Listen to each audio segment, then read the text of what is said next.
Good morning to you, friends, on this Thursday, February 4th. I'm Ryan Jesperson. This is Real Talk, and we're thrilled to have you here.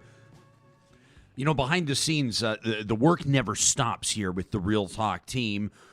Whether we're generating story ideas or sifting through the amazing messages that you send us. By the way, today's going to be a day where I've narrowed down some emails that you've sent us to talk@ryanjesperson.com.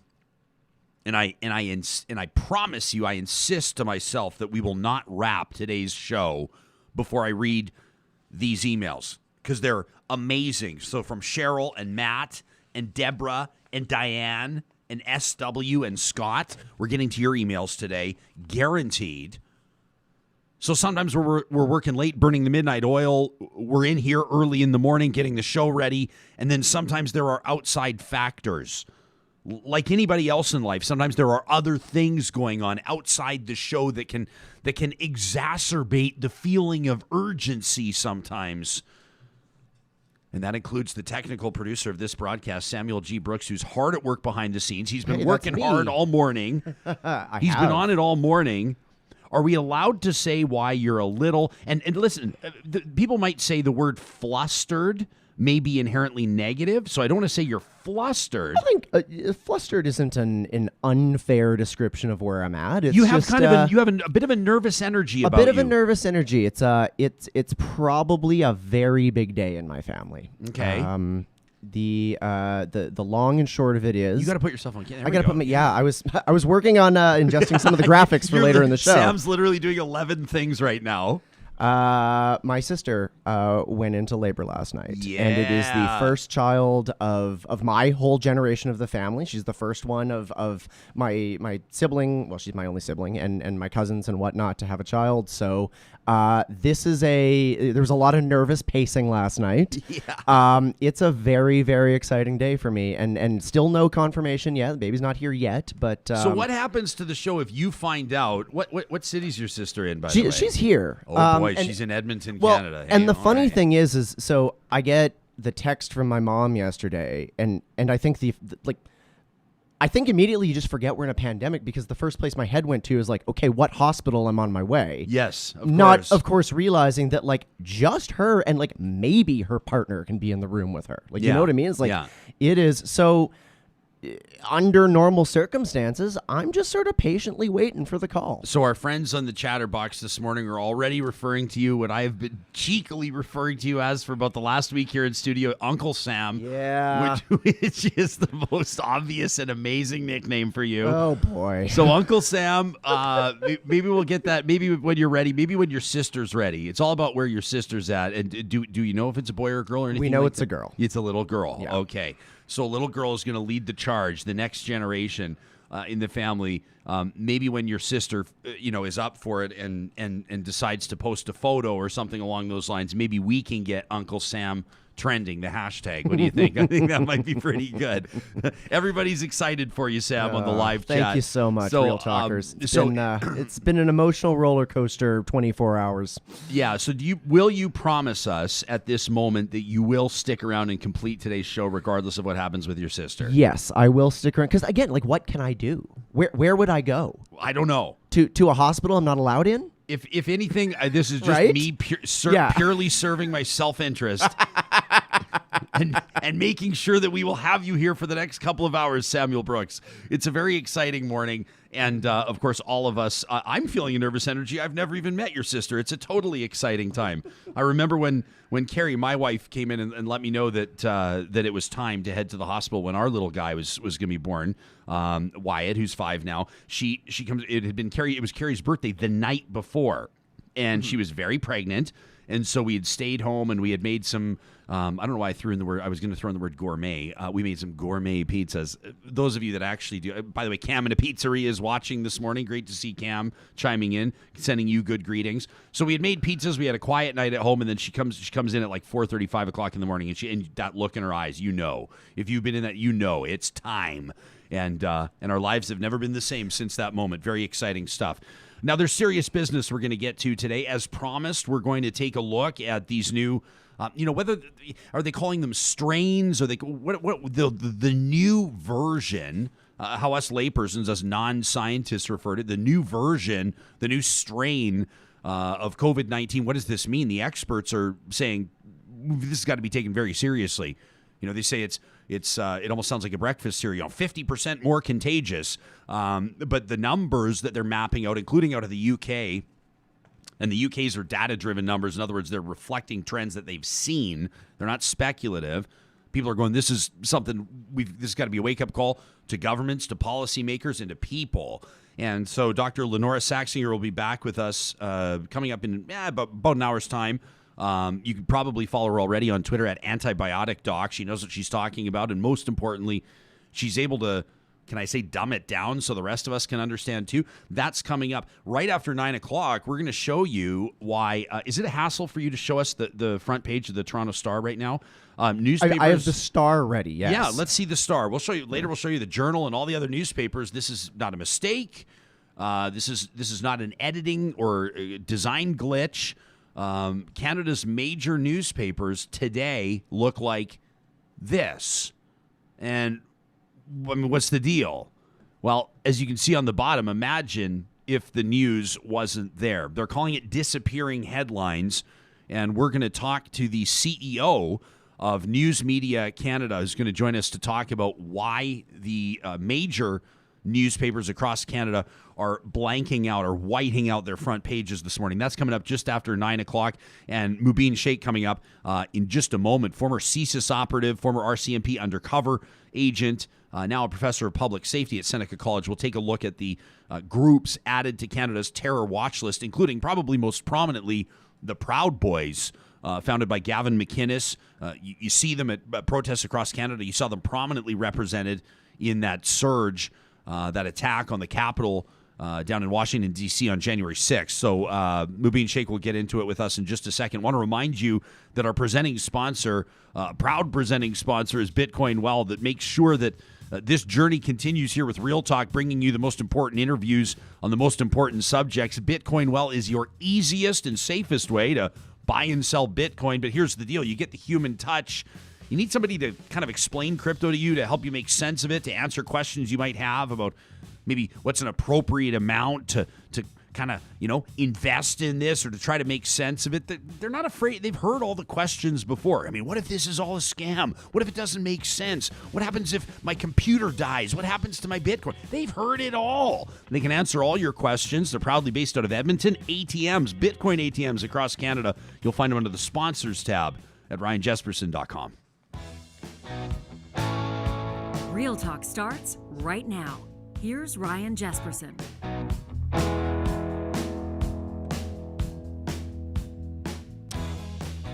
Yesterday, the federal government, I should say on Wednesday, designating the Proud Boys and 12 other extremist groups as terrorist entities, placing the groups basically on the same watch list as the Islamic State and Al-Qaeda.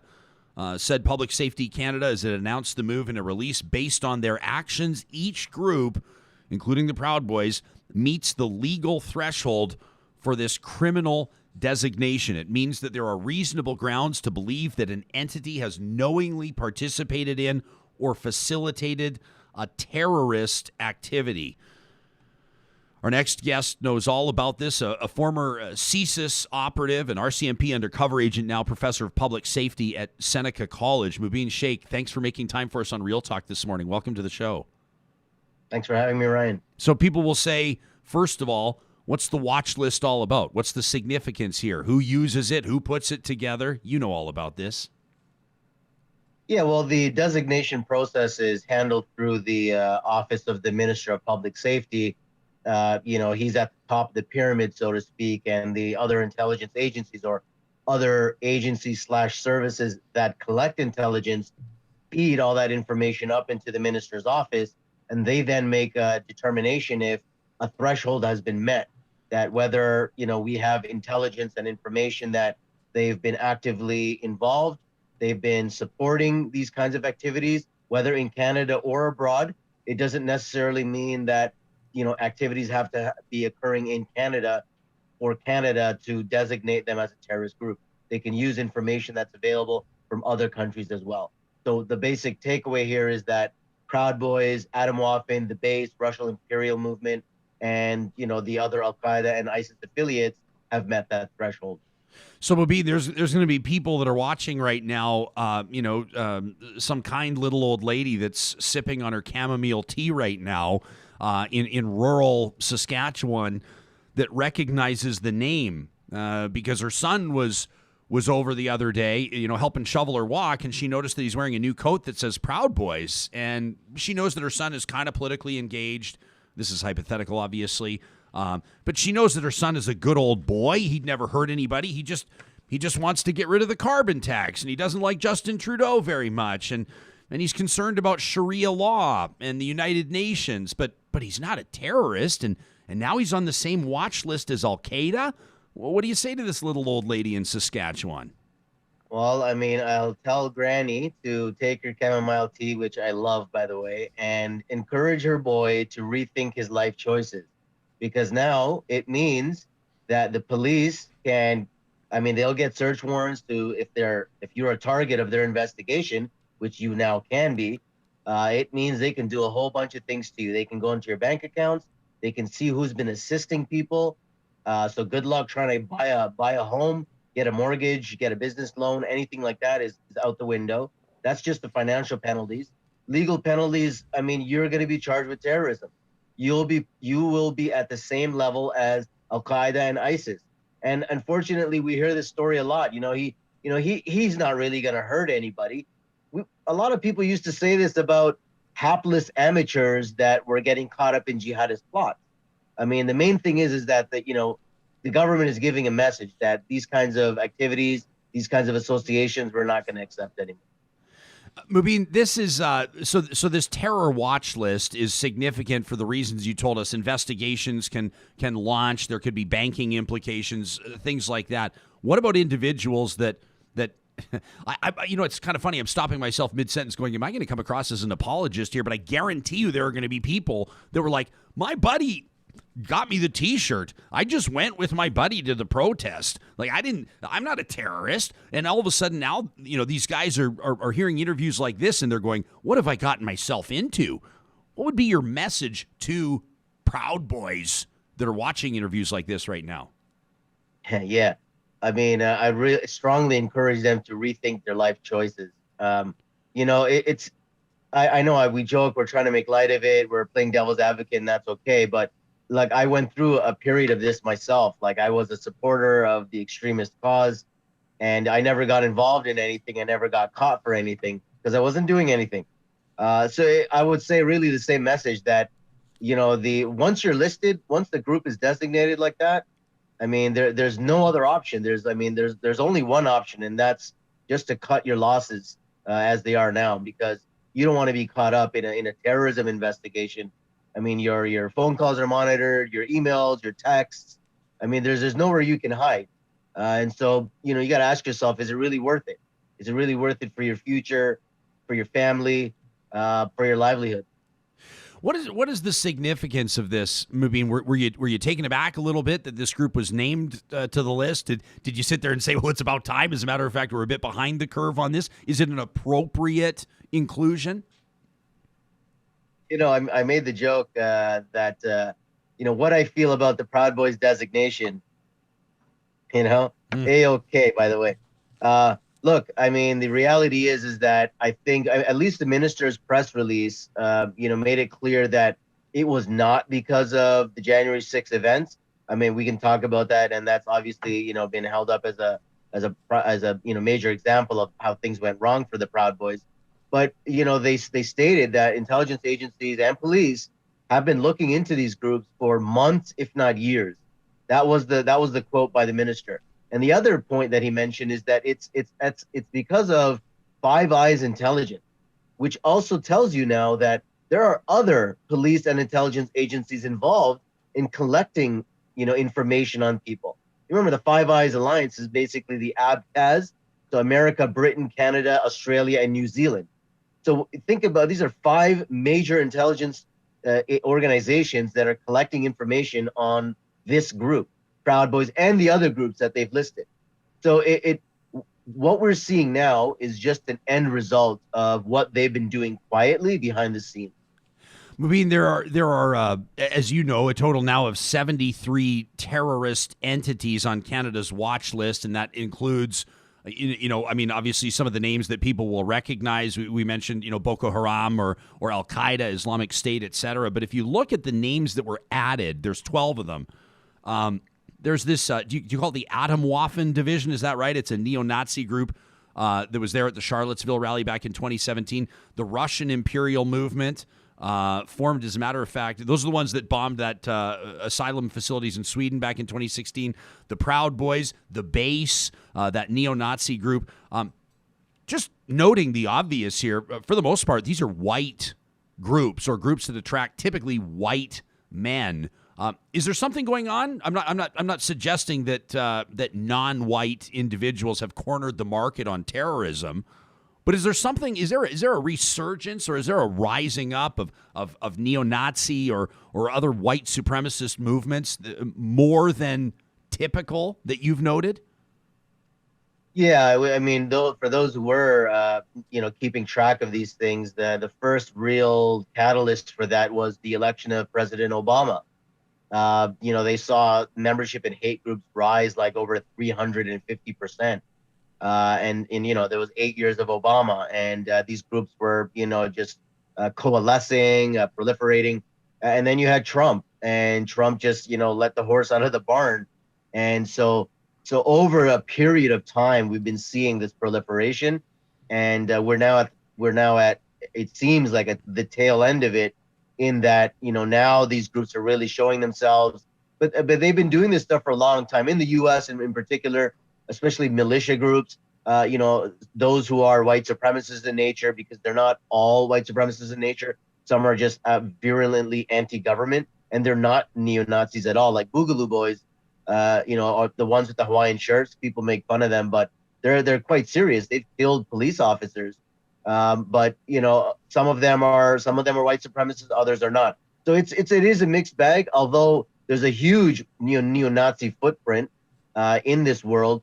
And it has been increasing, unfortunately. It's just been stepping up. And most of all, and this is why you have Five Eyes intelligence involved, is because they're becoming transnational. It's not just they're in the U.S. or they're in Canada. They're in Europe, and they're all talking to each other. They're training with each other. They're offering training. They're receiving training. Pretty sure they're moving money as well. I'm pretty sure there's property involved as well. So all these things are now going to get stepped into by the authorities. Just to clarify, Mubin, did you say Five Eyes Intelligence? Is this an international cooperative? Is this an agency with different nations, or what's that all about? Yeah, the Five Eyes intelligence partnership, if you will, is made up of 5 countries: America, Britain, Canada, Australia, and New Zealand. And they basically, they collaborate and collect intelligence and share with each other as partner services. So what somebody's doing, what's happening in, let's say, the Ukraine, if that's being picked up by the British, that will be passed on to the Canadians, the Americans, etc., especially if there's a Canadian nexus involved. You, I want to clarify for audience, you were like, how do I feel about it? I feel like this, and people are going to notice that in a lot of photos that they're going to see posted, whether it's, I want to talk to you about some of the American military servicemen and women that have been charged, or veterans that have been charged after the Capitol buildings was stormed on the 6th. You're seeing a lot of photos surface. I've seen stories in American high schools where a lot of the young kids are flashing this in the photo, and it's become a symbol. We saw it in some of the Proud Boys photos that we were just showing our audience as well. As a scuba diver, it really sucks that this is being co-opted, because this is how scuba divers tell each other at the bottom of the ocean that everything's hunky-dory, or at least as far down as we want to go. What's this all about? So I think people need to, I think as society, sometimes we need to be able to train ourselves to recognize signs where otherwise they may fly under the radar. A lot of groups count on our ignorance, don't they? Or at least us being naive. Yeah, it's, the so-called white power sign, or OK sign. I mean, most of us knew it as OK. Yeah. It was then, kind of used by Proud Boys to make this, white power sign because of the way your fingers make the letters. But this is, I mean, it's impossible to kind of. There's not much you can do about it because I mean, you and your scuba diver buddy at the bottom of the lake or whatever it is, are you really saying it's okay? The oxygen supply is okay, or maybe you're making a testament to white power where nobody can see you. It does get silly, right, at times, and unfortunately, you do have to kind of see the context in which it's happening. Sometimes, it's just impossible to note whether the person is saying okay or that's just a mannerism that they have. Sometimes people do that, right? I've seen, brown people do it too. And I actually make the joke. It's like, wait a second, is that white power? So Right. it's hard to know. It's hard to know who's doing it and in what context. And some people may have no idea and would be mortified right now. We just showed. Let's take another look at that photo of Gavin McInnes. He's I think a prominent Canadian figure for a lot of the wrong reasons, but he's got a long history in media. The co-founder of Vice, as a matter of fact, which is if you look at where Vice sits on the spectrum, it's kind of fascinating his involvement there. He's been a friend to Rebel Media, and Ezra Levant's been a big friend and a defender of his. Going so far as to publish some of Gavin McInnes' videos about what he hates about Jews. Ezra found some way to justify it. Where do you see Gavin McInnes going with regards to going down this road? I mean, by definition now, he's the founder and the leader of a terrorist group. Yeah, it remains to be seen what the authorities might have on him. I'm certain that both the Canadians and the Americans are sharing intelligence and information on what he's been doing and who he's been talking to. I'm 100% sure his communications are all intercepted. So it will come down to them deciding, if they want to really, make the point and finally, lay charges on him. He's been he hasn't been as prominent like the other Proud Boys, and there are a bunch of Proud Boys leaders that have been indicted under like serious federal conspiracy charges. In the U.S. context, that when you get charged with conspiracy, it's basically telling people that we have others in mind that we want to plug into that conspiracy. So he could fall into that and find himself in an American jail if he's not careful. Mubin, we included it in our news headlines yesterday. At least 17 individuals that have been charged, and of course more charges pending against those who stormed the U.S. Capitol building. That act of domestic terrorism, at least 17 are either active or retired military servicemen and women. The Air Force, the Marines, the Navy. We've certainly seen evidence that this ideology has infiltrated law enforcement agencies in the United States and in Canada. What's your opinion on that? I would imagine, you've done work for CSIS, you've done work undercover for the RCMP. I know that this is of concern to the military. It's certainly of concern to police agencies. Are they taking it seriously enough? Are they equipped to recognize this? Is there a reason? Are individuals that are susceptible to these ideologies inherently drawn to law enforcement? Yeah, there's a number of things that kind of come together here. So I do work with an organization in the U.S. called Parents for Peace, and we've actually been working with the U.S. government on dealing with radicalization in the military. And what we saw in January 6th, Oath Keepers is another organization that we haven't mentioned, and they've specifically targeted active and former law enforcement and military members. Number one is, there's a lot of examples you can give or a lot of reasons you can give why these people kind of join these groups. Are they already fascist in, their makeup and they go into the military and, they kind of get what they're looking for, whether it's, to assert power, to kill people legally. Some people do that. It could be, you're dealing with a spectrum, so it could be so many different reasons. Some of those reasons could be, shared reasons. PTSD is another example. Look, when you're overseas and you're dealing with the worst of the worst for so long, and when you come back, you're not exactly, fully right in the head. That's also easy for people because we know that military veterans are recruited by neo-Nazi organizations, these other organizations. So it's been around for a long time, that aspect of it. But look, at the end of the day, the U.S. military has really decided to step into this. The Secretary of Defense, Lloyd Austin, just yesterday put out a stand down order, basically saying that all the leaders of the various military forces are going to have a conversation with their leadership and their people about extremism in the ranks. They made it very clear that they're not going to deal with it. Canada, we did this as well.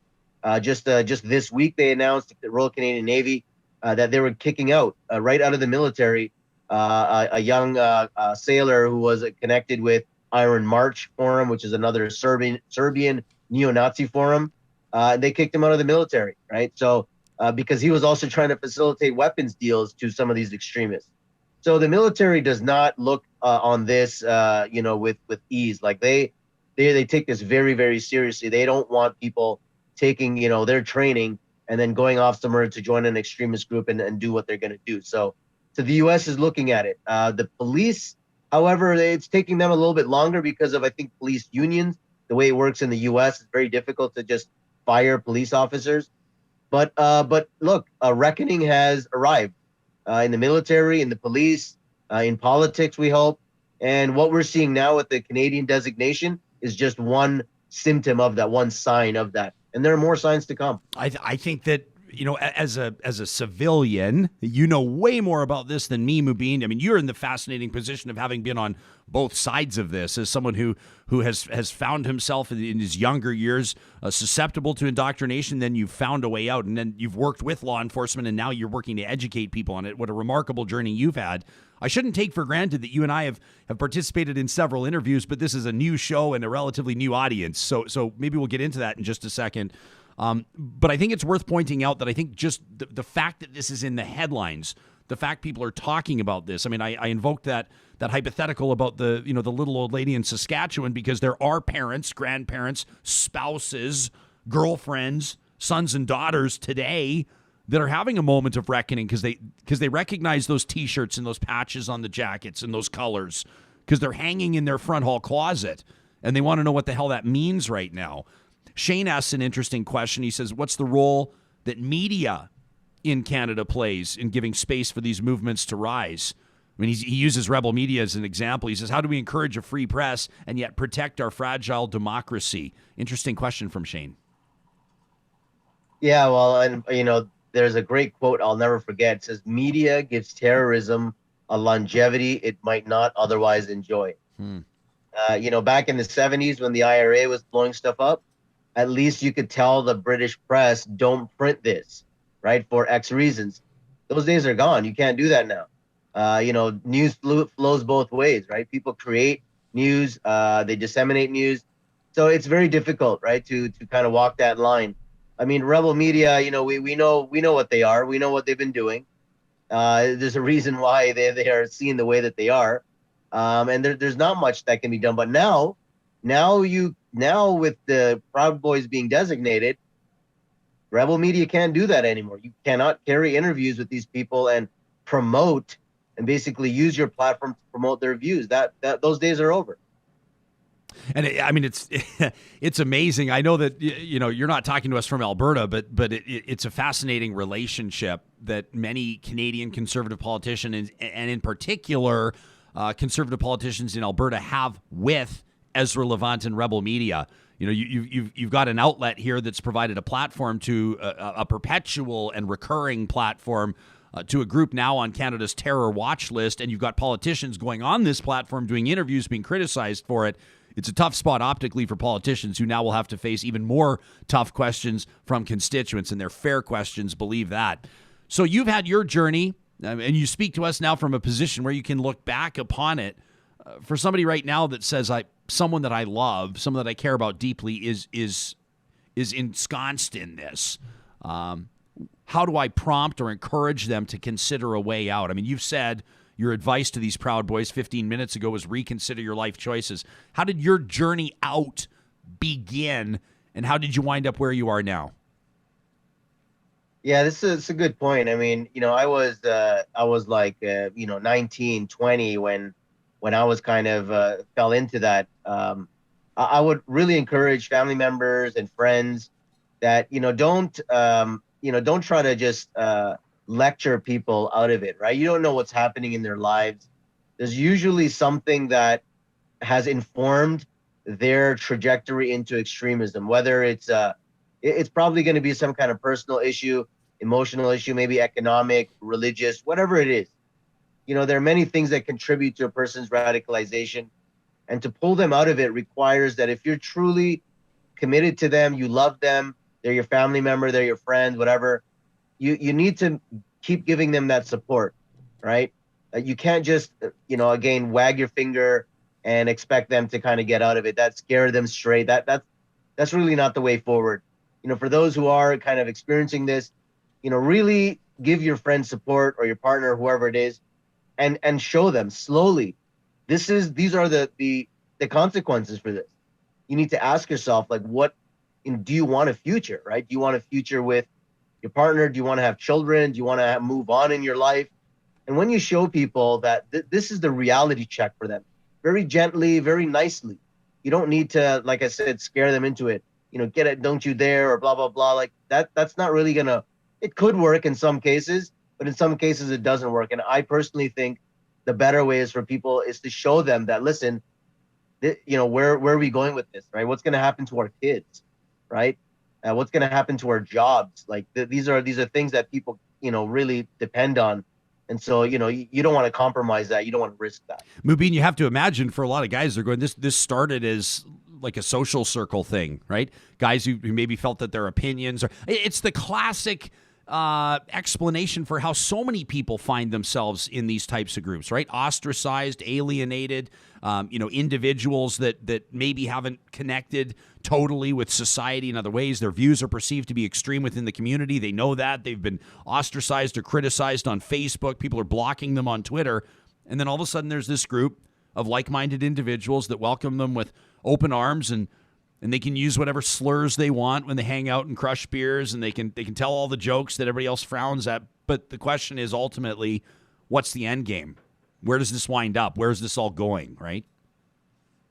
Yeah, that's why I say again, rethinking your life choices. It's like, and this is a common story, with other neo-Nazi groups as well, right? This is how they all started, especially for people who are looking for that kind of camaraderie, or just boys to hang out with, right? And shoot the proverbial, that's normal, right? But it's unfortunate now that as soon as you now get involved with these groups, talking about these specific things, it's not going to end in anything positive for you.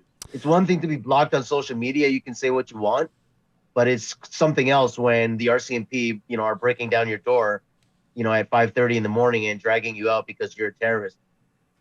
Big time. Mubin Shaikh, a former CSIS undercover operative, undercover agent with the RCMP, now a professor of public safety at Toronto's Seneca College. Really appreciate your insight this morning. Thank you. My pleasure, Ryan. Thanks for having me. You bet. You can follow Mubin, by the way, on Twitter at Mr. Mubin Shaikh.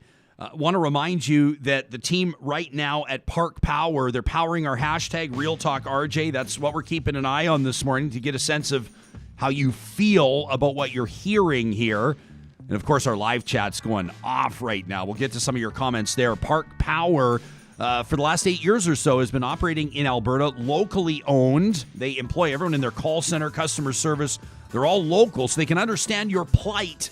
They understand the concerns. They understand the communities that you're talking about. And more importantly, they're proud to be part of those communities by way of profit sharing. 10% of their profits they give back to nonprofits in their own backyard, so to speak. Whether it's electricity, natural gas, or internet, look to parkpower.ca and make sure, whether it's residential or commercial, you use the promo code 2021-RealTalk for $70 off your first bill. Also want to encourage you to check out Clean Air Club. This is you know by now what they're all about. The team that wants you to save money and breathe easier. What's more important these days than our health and breathing easy? We're focusing more on respiratory implications than ever before. What does your furnace filter look like? When's the last time you changed it? They want to keep you on track. Go to cleanairclub.ca, sign up, follow the brief and easy instructions. Next thing you know, the furnace filters are on your front porch. They make it nice and easy for you, doorstop delivery at cleanairclub.ca. Before we move on to why Canada's newspaper front pages are blank today, let's take a look at the news.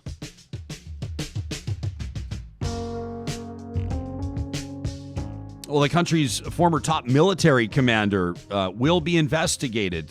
Former Chief of Defense Staff Jonathan Vance, following a published report that surfaced late yesterday afternoon of inappropriate behavior involving female subordinates. The allegations leveled here, an internal statement following by Admiral Art McDonald, who replaced Vance just 2 weeks ago. This is a recent transition. The internal statement of personnel saying that trust and the support of commanders must be sacrosanct, said, quote, "I fear that situations like these erode the trust you have in leadership." The story, originally reported by Global News, says that Vance allegedly had an ongoing relationship with a woman he significantly outranked. It's also alleged that he made a sexual comment to a second, much younger soldier about 9 years ago, 3 years before he was appointed chief of the defense staff.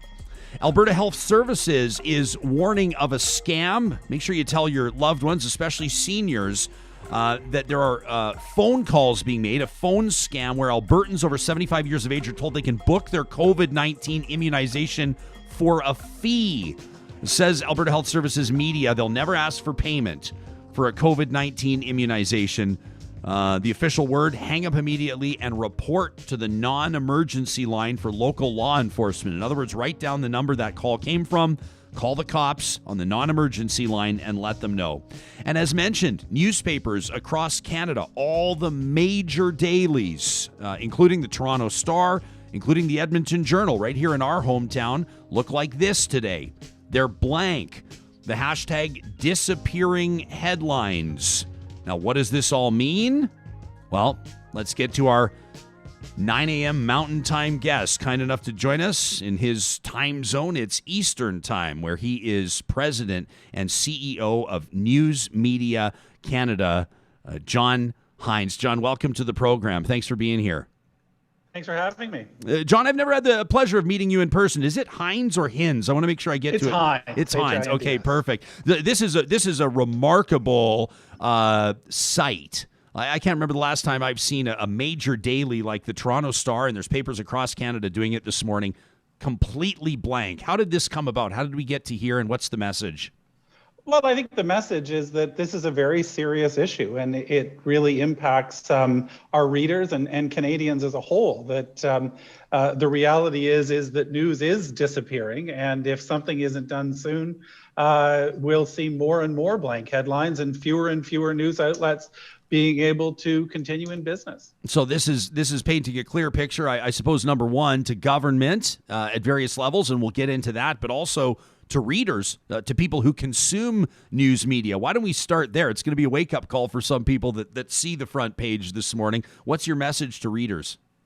Well, I think our message to readers is this is important. Important, obviously important to governments, but it's important to readers because news is important to our society and particularly to civic society and to our democracy. And we've seen what we've seen south of the border recently is what happens when misinformation takes over and things aren't happening. So what we want to highlight is the importance of journalism and quality news and journalism to readers, because it's one of those things where, I'm not sure people appreciate it until they don't have it. And, over the past couple of years, we've lost about 250 newspapers in Canada. We've seen similar reductions in the radio world and in local television. So I think the message we want to say to readers is this is an important issue and something needs to be done now before it's too late. People can check out levelingthedigitalplayingfield.ca for more on details on why you argue that the future of local news is at stake. Does this all come down to advertising models? Does it all come down to Google and Facebook and maybe some federal legislation that you'd like to see? Absolutely, right. What we are seeing right now is that digital is the big component of news, and things are moving digital. Although obviously many of our readers and a lot of Canadians still like to see a print product. But it's really the digital advertising market. 80% of that market is now in the hands of Google and Facebook in Canada. And those essentially are dollars that are not going into paying for local news. So there's that aspect to it. But also, too, and I think perhaps more important, is that neither Google nor Facebook actually create content. And so their content is really using our content to sell ads and make money. And what we're asking is that they compensate newspapers for that content. So, John, what people that are going to sit here and that are going to say, hang on a second, though, this is, they're going to perceive this, at least on the surface, to be Canada's newspapers requesting a government to meddle or to influence or impact the free market. What would you say? We want them to impact the market. Actually, we want them to create a fair, level playing field. I mean, what we have right now is a monopoly situation. This is, the analogy, it goes back to the original marketplace of Standard Oil in the 1920s, where they owned the marketplace, they owned all the inputs and outputs to that marketplace. So what we're saying is we want the government to create a fair playing field so we can negotiate fairly with the digital players for compensation for our product. The solution we're proposing really doesn't involve government other than creating the framework for negotiations. We don't want consumers to be taxed. We don't want to have government allocating winners and losers in the marketplace. We're very comfortable in a free market, and we just want to have a level playing field. Has there been direct negotiation or communication with these tech giants, with Google directly or with Facebook? A lot of our members have had discussions with Google and Facebook. One of the things that everybody has talked about around the world is, this should be voluntary. And what we've discovered through the international experience is that voluntary negotiations don't work. The only time that the digital players come to the table with a real offer is when there's government involvement. Recently, the French government has been in the forefront on this, and Google and the French publishers reached an agreement last week where Google will pay for content. So, it's happening. We just need to make it happen in Canada, and we need to make it happen soon. I would imagine, have reached out to the PMO and to the federal government. And I'm curious to know if there's a role that provincial governments play here, but I suspect it's mostly federal legislation. What's been the response from politicians to this point, anyway? I think we're pleased. I think when we first started this, there wasn't much reaction, but over the past couple of months, we've seen some very positive. Some positive feedback from government. It was in the government speech from the throne. It was referenced in the economic statement, and the Minister of Heritage, Stephen Guilbeault, has recently been 3 or 4 times said that he's going to introduce legislation in the spring. I think the other thing we're really pleased about is that this isn't a partisan issue. We've had really, really productive and supportive discussions with all of the parties, and there seems to be an agreement that this is the way to go. What's Australia doing? I've just been, I'll be honest, John, I'm a little bit guilty of only reading the headlines, and I haven't really sunk my teeth into the details of the story, but I know that Australia has been in the news lately in this context, hasn't it? Absolutely. Australia is really, we think, is the sort of the best model to follow on this. But again, because it really is very simple. The Australian government their competition bureau did a very extensive study over a couple of years. They came forward with a proposal of a code of conduct. So really requiring the digital players to sign on to a code of conduct, which partially regulates their algorithms and how they manage the advertising market, but also mandates that they compensate news publishers for the use of their content in search and in display and all the other areas. So it's a very simple code of conduct, and that's what Australia has done. Google and Facebook have reacted very strongly to this, and it's actually kind of surprising because they did do an agreement in France. And if Google has threatened to withdraw a search from Australia, and Microsoft has proven to be very willing to take over. So yeah, Australia is really moving quite quickly. Where do you think this goes in? I mean, geez, when I say 5 years in the tech landscape or even in the newspaper landscape, 5 years is like, might as well say 50 years. But Yeah. moving forward, if the government's cooperative and if the public intends to do what it is capable of doing to save journalism, and I would hope that it's being reiterated to people that journalism, dependable, reliable, credible, truth-based, protocol-following journalism is now more important than ever before. What does this look like in Canada in the next number of years? Well, I don't think we have years. I think what Yeah. we really, this is an issue of months. And as I say, we're heartened about that the government has said they've been introducing legislation in the spring session.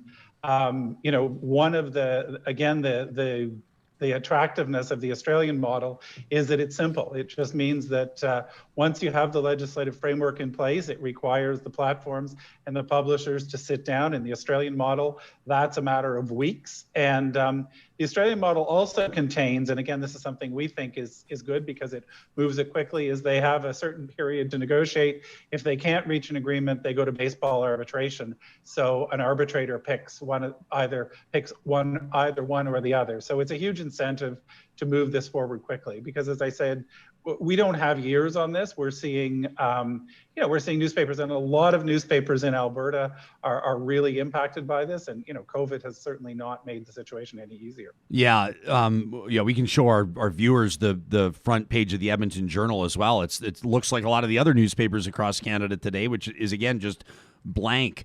Behind the scenes, John, what was that like? I mean, Toronto Star and Edmonton Journal are not the same ownership group, but everybody obviously coming together here in solidarity. Is that something unique with regards to your experience steering the ship at News Media Canada, or are more and more of these entities coming together and saying, if we don't fight together on this, we're all going to die? Well, obviously these are pretty fierce competitors in many of the markets. So it's not easy to get everybody around the table to agree on this. So I think the fact that you have your biggest competitor agreeing to work with you on this is really sends the message that this isn't about individual companies. And I think that's the point where from an industry we're trying to say is this isn't about company X or company Y. Companies will move forward. They have made their own business decisions, but this is really an overarching issue. And it's an overarching issue for more than the newspaper industry. This is, again, we've just looked at the announcement this week from Bell Media and in the radio stations. We looked at, the stuff that's going on right now with the Broadcast Act for local TV, and even the pure internet players. I mean, this is an interest more for journalism and for media than I would say specific companies. Do you, John, by the way, I'll recognize, I know a lot of people want to talk to you today. If you have to go at any second, I have a couple more questions for you, but you just let us know. This $600 million, the so-called media bailout, people were talking about it back in the fall of 2019. Yeah. I know that even different journalists had different feelings about it and what that meant. The federal government, Prime Minister Trudeau arguing that it was a way to ensure that small town coverage remained. At the time, I was employed by Chorus, and they were doing everything they could with their megaphone to say, we're not getting the $600 million. I see groups like the independent publisher Western Standard out of Alberta. Derek Fildebrandt calls it the Prime Minister buying off the media. Do you think it helped or harmed or is helping or is harming journalism in Canada? Well, I think it's a really important, it's one piece of a much larger puzzle. The issue there was really the government provided a tax credit for journalism. So it really, it was really about how much money you were spending on journalism. So, a lot of the concerns were that this would go to, corporate side, everything else. It really goes to supporting individual journalism. And, it addressed the problem. And as I say, there are 250 newspapers who probably could have been helped by getting that tax credit to keep journalists employed. Is it the panacea or the silver bullet? No, but it's really going a long way to ensuring that there are journalists working in newsroom creating stories for Canadians. John, when we talk about, when you look at, for example, Facebook, and we're talking about the advertising model and the impact that Google and Facebook and these tech giants have had on journalism and outlets. We've not even really talked about the epidemic of fake news. And I know that News Media Canada, your organization, has done a ton of advocacy on this. including some pretty sharp and pretty pointed commercials and really engaging videos. Where would you assess the average Canadian's ability to sniff out fake news or to determine whether or not a source is reliable? How much of an issue is this? I think it's a huge issue, and as you said, we've done quite a bit of work. We ran a campaign called Spot Fake News, which educated readers and viewers on how to spot fake news. But I think the real antidote to fake news is real news and credible journalism that calls it out. And I think this is where this program falls into that. I also think the federal government is moving ahead. It looks like with legislation on how to regulate the thing. I think that's great. I mean, part of the challenge we see is that right now, the digital platforms are both editors and censors, and I don't think in a free press likes it when anybody else is editing and censoring work. So I think we'd like a proper regulatory framework around that. And again, real news from credible sources with vibrant media is really a good way to prevent misinformation. Yeah, John Hinds is president and CEO of News Media Canada. They're the organizers. They're the ones that made this happen today as front pages went blank. You can check out the hashtag disappearing headlines, and you can also check out levelingthedigitalplayingfield.ca. Obviously, this kickstarts a story that we'll continue to keep an eye on. John, thanks so much for making yourself available today on Real Talk. Great to talk to you. Taking a look at our Twitter hashtag Real Talk RJ, taking a look at what you're saying right now on our chat. It's evident that this is something I think that's on a lot of your radar. Tracy says, I personally feel that that this whole fake news crap could and maybe will end legit newspapers. Fake news is oftentimes talked about by those who aren't getting their way. It started back in 2015. Yeah, it's tough to say when it started. We know who's capitalized on it. I mean, I sort of look at Donald Trump as the founding father of the idea of at least of the phrase, right? Where you would just so easily dismiss, Donald Trump's the guy that comes home with, red hair all over his shoulders to his brunette wife and has, an unfamiliar shade of lipstick all over his collar. And she says, Donald, and he, fake news. It's fake news. Anything that's inconvenient is fake news. Donald, what's all these creditors are saying that they've not been paid and that fake news. Anything that's inconvenient is fake news, right? Meantime, there is fake news out there. There's horrific stuff. There's stuff that is completely unfounded. That's based in fantasy. That's generated by people with obviously their own interests. That has the ability to steer people in the completely wrong direction. So there is fake news, right? The fake news debate kind of goes. Would you agree, Sam? It goes in two directions. There's dismissing legitimate journalism as fake news when it doesn't serve your purpose as a politician or a corporate executive or what have you. And then there's the actual fake news. Yeah, and I mean, I think you're right. The origins are kind of tough to trace. But it's it's one of those things where the way I saw it is there was real, legitimate fake news that was actually, sources that were unconfirmed that were used to try and bolster the Trump campaign. There's a real argument to be made that actual fake news out there that came from operatives overseas was a catalyst to getting Trump elected. I mean, that was, what so much of the investigations, as with the entire Mueller investigation, was about. So I think that Trump saw an opportunity to flip the script, that there was now this term out there that he could grab hold of and use at his liking. It's like, I got elected by fake news. Well, newsflash to you, all the other news is fake news. And it's disgusting, but it's also... I almost feel like we need a new term for it at this point. Well, I appreciate this from Just Saying Stuff, which is a great handle on our chat. Just Saying Stuff says we got to stop using the term fake news. Call it lying. Yeah. That's what it is. It's lying, exactly. Right? Travis says some of the most successful news media takes the form of longer form discussion. Formats like yours, Ryan, and Joe Rogan's. Travis says, not that I agree with Rogan.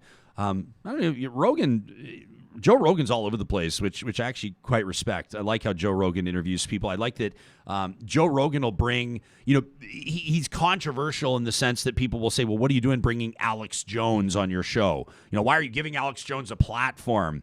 I think it's fascinating to pick the brain of somebody like Alex Jones and find out what makes them tick.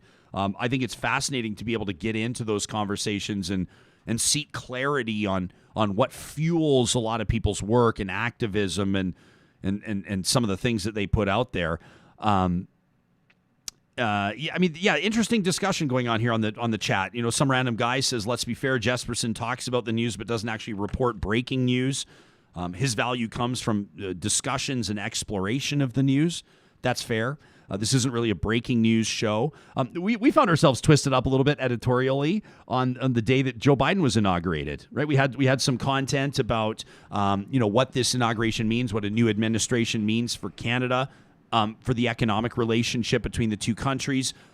But we were also talking about stuff that had no relevance to the presidential inauguration, because this isn't the type of show that you would tune into for live breaking coverage of an event. I mean, some people, the majority of our audience listens to this, consumes this show by way of podcast, in many instances, hours or days or even weeks after the fact, after these shows are recorded. So if you hear Chrissy Stroop from yesterday, or if you hear Senator Doug Black, or if you hear, Lynora Saxinger, the doctor, or if you hear, Deputy Prime Minister Freeland, or whomever you're listening to on the show, the interview will stand up.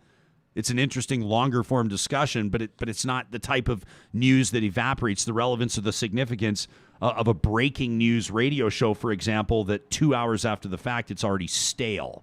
A former colleague of mine, Archie Mann, who now does the Commons podcast on Canada Land, I remember he put it so succinctly one day. He's like, there's news and then there's reporting. Yeah. Reporting is going out there and digging and getting the primary sources. And some outlets do reporting, and some outlets like us do analysis. We do deep dives. We do long interviews. And I think both are very important for a steady media diet. Hey, speaking of former colleagues, John Hinds might be the first person we've had on that I've met and worked with, and you haven't. Oh, is that right? You worked with John. I used to share some office space with him back in Toronto. Well, there you go. I love this from Ken, who says, I invest in The Line, National Observer, The Athletic, and I know for a fact that Ken invests in this program as well. He says it costs money, but it's real views from real journalists, news, and sports. Gilles has a good point. Gilles says journalism...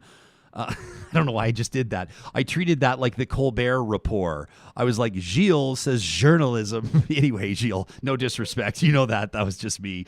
Journalism does not equal newspapers or social media. Gilles says, support journalists, not the shareholders of corporations. Let me say 2 ways that you can support this show. It just seems obvious that I should point this out right now. Number 1, by being here. Thank you. Subscribe to our YouTube channel. Ring the bell so you're notified when we go live. Subscribe to our podcast. Rate our podcast. Leave a comment. Share our podcast. Tell your friends about it. Share the links.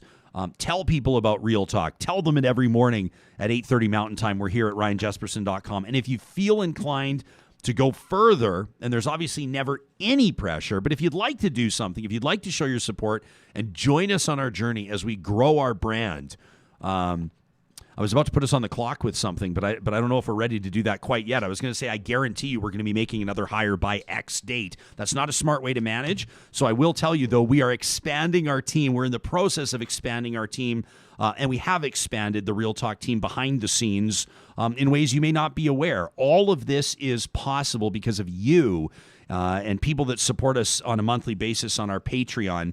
We really appreciate that. $5 a month goes a long way in allowing this show to continue to grow, expand our breadth of coverage, the quality of the show that we put in front of you, and you can check out our Patreon, again, just across the top bar at ryanjesperson.com. I've left some time. I want to get to some of your emails this morning. This really means a lot to me, and I know... sometimes I hesitate a little bit because I say nobody wants to just sit and listen to me read emails for 15 minutes or for 10 minutes. Do. You okay with it? Because you know what I've been thinking as well. An idea that I've had from a production standpoint is to, for example, Cheryl's email that I'm about to get to is really great. Matt's is really good. Deborah's is really great. I've been thinking maybe we extend Zoom invites where people come on the show and read their emails to the audience. Oh, I love this idea. Wouldn't that be cool? Yeah, because that'd then be they're fantastic. because it's written already, so they can their thoughts are going to be organized. They can read their email, but it's in their words, and you can see their face, and they get the credit as opposed to me always reading the emails. But I do want to get to that in just a second before we learn more about these new strains of COVID-19. That's coming up in 15, 20 minutes with Dr. Lynora Saxinger. A reminder that the team at Kubi Energy right now is set to get you started on your solar journey. It's what they do, whether it's your home, your cabin, or maybe your place of business, heck, an office tower. They do all kinds of projects in BC and Alberta. They're Tesla certified. They only hire journeyman electricians, and they handle all the paperwork, all that annoying stuff, the rebates and the applications and the permits. That's their wheelhouse. So you can check them out online. You can check out the Kubi Energy website by following the sponsors tab at ryanjesperson.com. And don't forget, they sponsor Positive Reflections every Monday morning as we get our week started off on the right foot. The team at St. Albert and Sherwood Dodge wants your business. If you're looking to upgrade your ride in 2021, it's great timing because the Jeep lineup has never looked better. From the fuel-efficient Jeep Compass all the way up to that new 7-passenger Grand Cherokee and the Grand Wagoneer, which is redefining luxury in the SUV space, St. Albert and Sherwood Dodge has your best selection of Jeeps in the Prairie Provinces. Scott and his team would love to talk to you. Let's get to this. The conversation with Chrissy Stroop yesterday, an ex-evangelical founder of Empty the Pews. The hashtag, it's also the book that she co-edited, had a big impact on our audience. Did you find yourself thinking about it through the day yesterday? Sam, I found myself, I am actually going to tell you something. At 1 a.m, I was wrapping up some stuff for the show, and at 1 a.m, and I clicked on that interview, and I ended up watching it again in its entirety. The second time, I took so much more away from it. What a remarkable person. Yeah, I mean, I kind of I tend to rewatch most of our interviews because I cut the highlights, and so I have to look for sections of it. So I kind of pieced it together, and my daily routine is like I often go home after the show and take my dog for a walk, and I have sort of like this half hour to just kind of digest what we've talked about over the show. So that was my experience yesterday. It's just sort of a snowy romp around with my furry companion and just kind of chill about thinking about what had been on the show that day. Sort through it, Yeah. chew on it, so to speak. Troy says, Chrissy Stroop was amazing. I love that interview. It prompted Cheryl to send us an email. You can send us an email anytime to talk@ryanjesperson.com. Cheryl says, Chrissy Stroop was amazing. And your input, Ryan, was also so good. I found myself, could you tell that I was like processing some things myself. Some of my questions to Chrissy were like 2.5 minutes long because I was just streaming consciousness yesterday. Cheryl says, I grew up a preacher's kid in the evangelical church, and I remember my brother running away at age 13 because he got caught for going to a school dance. And as a teen, I had to tear up these Harlequin library books in front of my parents and actually had to pay the library back for the cost of the books. My sex education was a note to the school that I would not be attending, and a lecture on abstinence. Cheryl says, I loved the church and I thrived in it. And then in my mid-20s, I began to contemplate why I believe what I believe. And it became evident to me that my place of birth largely determined my beliefs. Had I been born in India, I would be Hindu today. If I was born in Somalia, I'd be Muslim today. If I was born in Saskatchewan, I'd be a Christian. How can the only way to God be defined by a geological marker? Chrissy talked a lot about pluralism yesterday. Cheryl says, my own daughter attends a Catholic school. It's Edmonton's top French immersion program. That's why she's there. And as she's finishing her junior high years, she started recognizing what she described as rampant misogyny in the school, as well as some brainwashing. And ultimately, she's rejected the Catholic beliefs. She's chosen to do schooling from home this year so that she won't be negatively impacted by the environment. She describes it as traumatic. Wow, says Cheryl. And that's without any parental input. We're just listening to her and letting her process her own worth and try to determine how that fits or does not fit within a Christian construct. Thank you so much for the conversation with Chrissy Stroop. That from Cheryl. Thank you for your email. What about this from Matt? Matt wrote in after we talked to Senator Doug Black. That was an interesting interview. I've spoken to the senator many times, and I've never heard him so openly he's been critical of the federal government, of the Liberal government, and of the NDP government in Alberta before. but not quite like he was in the interview. It's a bit of a different tone from the senator than what I've heard in past. And it prompted Matt to write into the show. He says, something hit a nerve with me when you spoke with Senator Black. And then your YouTube comments, the chatterbox was just blowing up. You know, people calling him a dinosaur and an old white guy living in the past and saying oil is dead and get him off the airwaves and Ryan needs to hang up on him. And Matt says, it reminded me of the same people that cry foul about the closed-mindedness and the harsh opinions of right-wingers.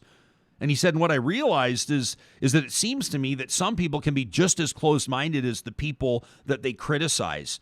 The two far sides of the political spectrum have something in common, and that is that they can very easily dismiss another person's view or opinion because it's different than their own.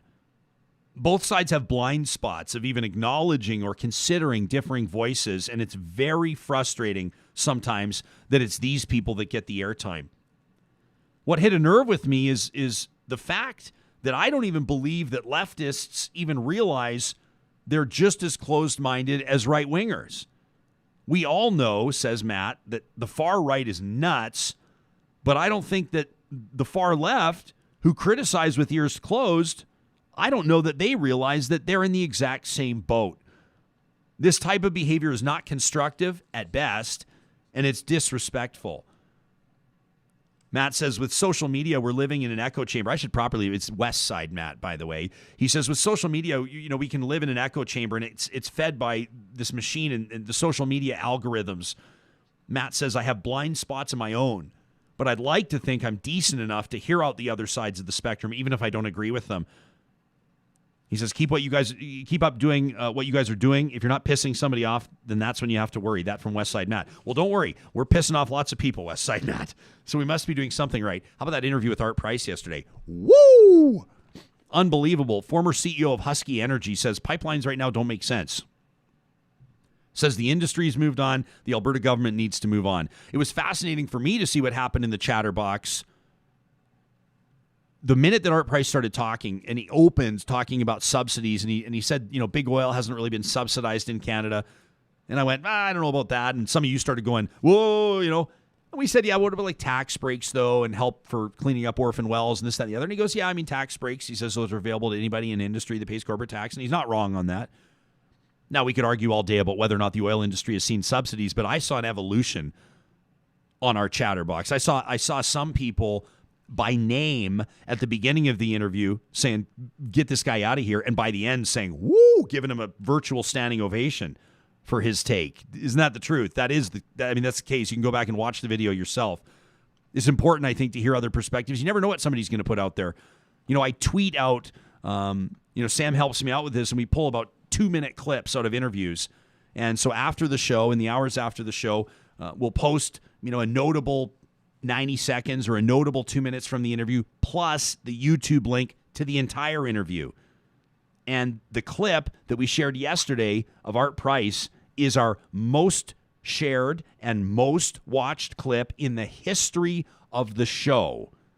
I haven't seen where it's at right now. I guess we could go check it out, but it's been around. I think it's around 45,000 views right now, just on Twitter. That's not mentioning YouTube. Wow. 48,500.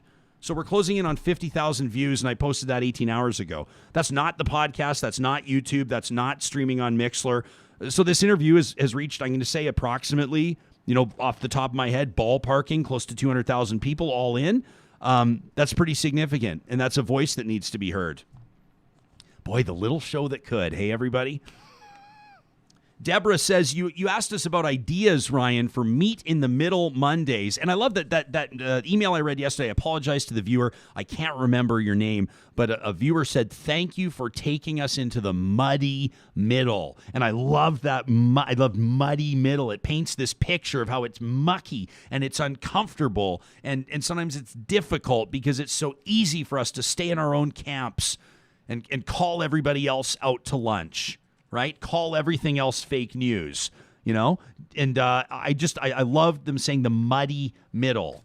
Yeah, it's an interesting thing that I kind of think is, interesting about the news is I was speaking to some student journalists at a conference a couple years ago, and I remember hearing one of them say to me, "It's just like, don't ever call yourself a centrist. You're either on the left or you're on the right." And this is somebody that was like, probably 21, 22 years old, who's like sort of forming their political beliefs at this time. And I challenged them on that. I said, I would like to say that I think most people are in the center, and we're demanded to join a team, and that's creating the problem.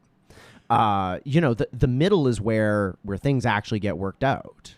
I'm trying to find David Moskrop's tweet. David's brilliant. He's the author of Too Dumb for Democracy out of Ottawa. You can check him out at davidmoskrop.com. Yesterday he had a tweet. I can't find it now because he's been all over Twitter this morning, but I'm scrolling through his timeline quickly. He ripped the definition of here it is. 16 hours ago he tweeted, "Is there is it amorphous, loaded but useless catch-all term than progressive?" A lot of people have no time for and people will argue as well. And I've seen politicians and spokespersons for politicians and strategists say there's no such thing as centrism. Centrism is wishy-washy and non-committal, and centrist political parties can never succeed. In my opinion, I mean, if I can really just sort of dumb it down or oversimplify it, on some things, I am undeniably a left-winger, absolutely. And on some things, I am undeniably a right-winger. And that's just a fact. So to me, my vote's always up for grabs. I'm one of those people. That's going to vote for who I think is the best candidate, the best party. I don't just plant a flag. I don't tattoo a party logo on my shoulder. As a Western Canadian conservative, you'd have like 8 different tattoos over the last 30 years, right? They change a lot. They change a lot. That just seems like a bad strategy. But that kind of reiterates the point, doesn't it? Is that why has conservatism in Canada changed? I mean, the Liberal Party of Canada has been the Liberal Party. The New Democrats have been the New Democrats. We've got the Progressive Conservative Party, federally speaking, right? You've had the Reform Party. You've had the Canadian Alliance. You've had the Conservative Party of Canada. I'm probably missing like 100 of them. And then you've had all the more grassroots party. Now we've got the Wild Rose Independence Party of Alberta on the provincial scene. You had the Freedom. What was Derek Fildebrandt? Freedom Conservative Party. Yeah. And there's all these different. And that's who's the party that the Christian Heritage Party that Larry Heather's always. I can't believe I'm saying that guy's name on my show. The but SOCRED actually still exists. Yeah, it is still a registered party, and it is on the ballots in some places. My great uncle, who is an absolute beauty and a legend in the Canadian farming community, Ralph Jesperson, was a proud social credit MLA under Alberta's Premier Ernest Manning. I mean, you look at the history of politics and it ebbs and flows. Deborah says, you asked us for ideas about meet in the middle Mondays, or let's call them meet in the muddy middle Mondays. Why not alliterate everything? Says, I thought that your conversation with Janice Irwin and Vitor Marciano was good, but it was apples and oranges. And Deborah's right. Says Vitor was more about like ideas. He's not affiliated with any political party. He didn't have anything to lose. And I thought that some of his ideas made sense and some of them didn't. Janice, as a member of the Legislative Assembly, really has to speak for the people who elected her and those who have reached out to her. If I can actually, not to correct you, Deborah, but it's not a correction. It's a response to what you're saying. She's not really, I mean, she will tell you she's speaking for the people who elected her, but when she's doing an interview on a show like this, she's speaking for her party. Regardless, it should be one and the same. It isn't always. I thought Janice was great, by the way. It says, plus, Deborah goes on to say exactly what I just said. Plus, she's got to toe the party line, which she does believe in. But in saying that, she ended up having to defend the past NDP government and their platform. And Deborah would be right to point out that Janice was not part of that government. She's a first-term MLA. Deborah says Vitor's never had to deal with constituents and their personal issues. He has more insight into the big picture political side of a party, the mechanics of it. So that's why I don't think that they were necessarily equal in the interview. MLAs, their offices are that doesn't make sense. Says, I'm sure Janice has good ideas about NDP policies, but I don't know that, they'd have the same big picture views. Says, I'd be interested in having Vitor back with other guests who had similar or different views about how to bring our province back to life. Meantime, Janice is obviously passionate about Alberta, and I'd be interested to hear more about what the NDP is hearing with their roundtable discussions that they're holding across Alberta. But I guess in some respects, you'd be giving them a platform for their campaign. Deborah says, I guess I just need to know somehow that there are people who believe that Alberta does have a bright future and that have the energy and momentum to make it happen. She says, I was a progressive conservative, but I never supported Jason Kenney or the United Conservatives. I voted NDP in the last election, and I will vote NDP in the next election. I believe in and I trust Rachel Notley. I do believe that having this terrible experience currently... Morning, Dr. Saxinger. Hey, Sam, your okay? mic's live, buddy. I do believe that having this terrible United Conservative experience is a wake-up call for Albertans and is driving people with different views to find common ground and come together. This government is driving our province into the ground, but can Albertans set aside our differences? Can we defeat them? And can we work together to dig ourselves out and create a better future for Alberta? That from Deborah. That's a great email. Deborah, thanks very much. To be clear, the whole Janice Irwin and Vitor Marciano thing, it was interesting, and I felt like I know I'm going to come across as a little condescending here, but I'm just going to blaze through. I feel like a lot of people completely missed the point of that interview, right? Like I tweeted out a clip of it, and I said, who would have thought that, an NDP MLA and a former Wild Rose senior advisor would see eye to eye on anything, let alone have a respectable discussion?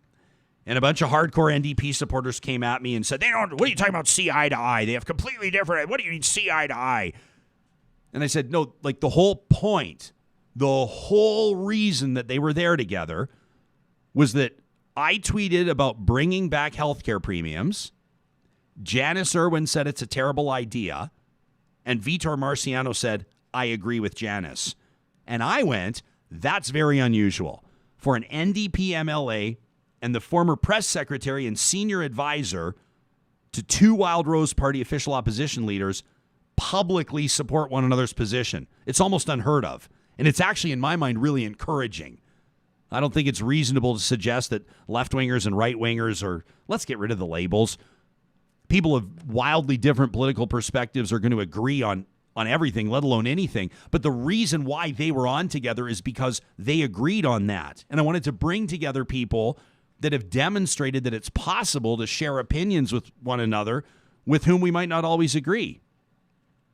A lot of people felt, geez, some people I really respect came at me. I actually had before we get to Dr. Lynora Saxinger, I actually had a really difficult couple of hours after that interview when I went off air. People who I respect a great deal were calling me a misogynist, saying I had completely lost control of the interview, saying I was doing a disservice to women. It was unbelievable to me how that interview was being perceived. I didn't give Janice enough time. Vitor was doing too much talking. The whole tone was condescending. When you have a free agent like Vitor with really nothing to lose that can say whatever he likes, and then an elected official that is, as Deborah said in her email, towing the party line, and that's not an insult. It's like saying Connor McDavid follows Coach Tippett's game plan. That's not an insult. It's a fact. You're going to have different styles and methods of communication. If Janice didn't have a lot to say on bringing back healthcare premiums because she's not authorized to by her party, or maybe that's obviously certainly not their position, and she's not even the health critic, then her answer is going to be a little bit shorter. So I was a little bit, to be honest, I was really proud of the show that we brought together two people with very different political perspectives to talk about this kind of stuff. I was a little disappointed in how it landed with some audience members. I guess I just obviously needed to get that off my chest. So thanks, Deborah, for the email and letting me do that. When it comes to, I just want to roll in hot to this. When it comes to what people are concerned about right now with regards to COVID-19, so many people are talking about vaccinations for obvious reasons, but a lot of people are talking about these new strains and what do they mean? We keep hearing that they're way more contagious and that they have the potential to bring our healthcare system to its knees in the next couple of months. Well, Canadians have come to trust our next guest. She's an infectious disease doctor, and you've seen her on national media outlets for going on a year now. Dr. Lynora Saxinger, we're so grateful that you've been able to make time in your busy schedule to talk to us. Welcome back to the show. Thanks for having me again. Why don't we just get right into this? This new, I was following you on Twitter at Antibiotic Doc, like everybody should, and I think it makes sense to start with what you were paying attention to yesterday, and that is, does it even make sense how we're referring to these new versions? Are they strains? What should we be calling them? The nomenclature is a big problem right now because it's klutzy and it's not standard. And so they're being called variants of concern. And they are basically almost like a lineage or a branch of the family tree of the virus that you can follow back over time. But these ones actually started to stick out. I mean, people have been tracking the genomics of the virus since the start of the pandemic, at a kind of low level. And these started to stick out for the fact that they seem to be spreading more quickly than the other variants. So they got called variants of concern. And when we call things a strain, that usually means that there's something objectively, measurably different about that virus. And so I think that they will end up getting called strains, but at the moment they're still called variants of concern. And the difference is that they do appear to be much more likely to transmit. And there's some emerging and not yet sure data that they actually, at least some of them, might cause more severe disease as well. So people are a little nervous about that too. Can you explain to us in layperson's terms how this happens, like how a virus mutates or evolves, or how it works in a way that we can understand it? So it's normal for things to mutate. Mutate is a word that creates fear, I think. So I try to avoid saying mutant strain because I think that's the worst possible take. But in a way, there's nothing unexpected about a virus collecting changes in its genetic code as it moves across the globe, because this is an RNA virus, and when it makes copies of itself, it doesn't have good proofreading. And so it makes little mistakes. And then the little mistakes that don't cause that particular virus any harm will continue to go forward, if that makes sense. Whereas if the virus makes little mistakes that make it less able to infect, it would tend to drop off. And I think one of the things that's important to understand is that anytime you have a lot of, viral infections going on, that actually allows for more accumulation of these changes.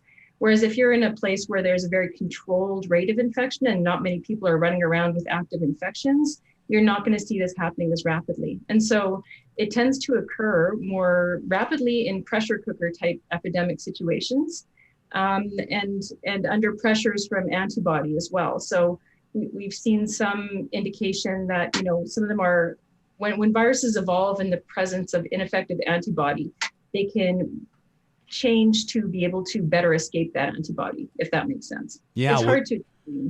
It makes sense as much as I'm capable of processing it. Does that make sense? I mean, I barely got out of high school biology, so this is why we want to talk to you, because you make sense of it for us. And again, I can't recommend your Twitter feed enough, because I've actually, I kind of combed through it last night and pulled a few interesting notes here. So Sam, maybe we can call up that graph out of the UK, and you can give us a sense here of what they've been noting or what they've been able to determine in England and what the implications might be for us. I mean, I've seen, Doctor, if I can speak in rough, our current hospitalizations in Alberta, at least as of yesterday, 539 Albertans in hospital. I've seen it suggested that with these new strains or this new version that we could see that number double in the next few weeks, and then that number could increase 500 or 600% by March, which is quite shocking to process.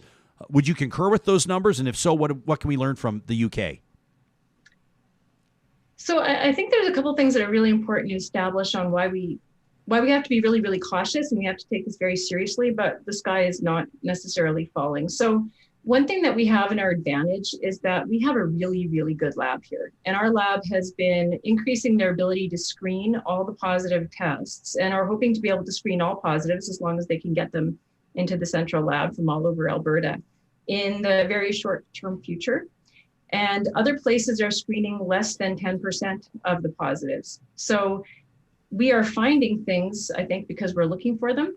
And what we're really also looking for is whether or not there's evidence that these are spreading within the community. Not everyone with COVID spreads it to others. It is more likely with this strain, but it's not a given. And so, the projection saying that if this was our dominant strain, it does increase the transmissibility by roughly 50%. There's higher and lower estimates. That is, in fact, what you'd see. You'd see a shift in the epidemic curve for the worse, and it would be very bad. But I think the other thing you have to know is that usually when we make projections that are scary, we make those projections and then we try not to have them happen. And so the fact that we have better surveillance is something that's comforting me in an otherwise stressful time. Because if we start to see, we don't know where these variants are coming from, it must be spreading unnoticed in the community. I think that changes everything radically, and it really would mean stricter measures have to happen before it takes off. In countries where it's been a problem, it kind of came to light later after it had already been rumbling in the background for a period of time, but we've been forewarned. And so I think that we can be very strategic about this to help keep it under control. That's my hope anyway. And so I think the projections outline the worst possible future, but there's lots of ways to not have that happen. This, it's important for us to hear from politicians because politicians are involved in procuring vaccines or funding research or administering those. I mean, for obvious reasons, they're managing the response in partnership with public health professionals.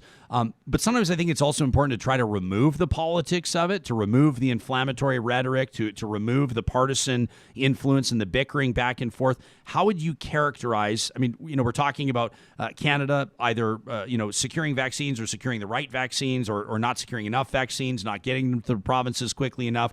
We're talking about whether or not the vaccines are going to hold up against these new variants. What's your assessment of the situation that Canada's in right now?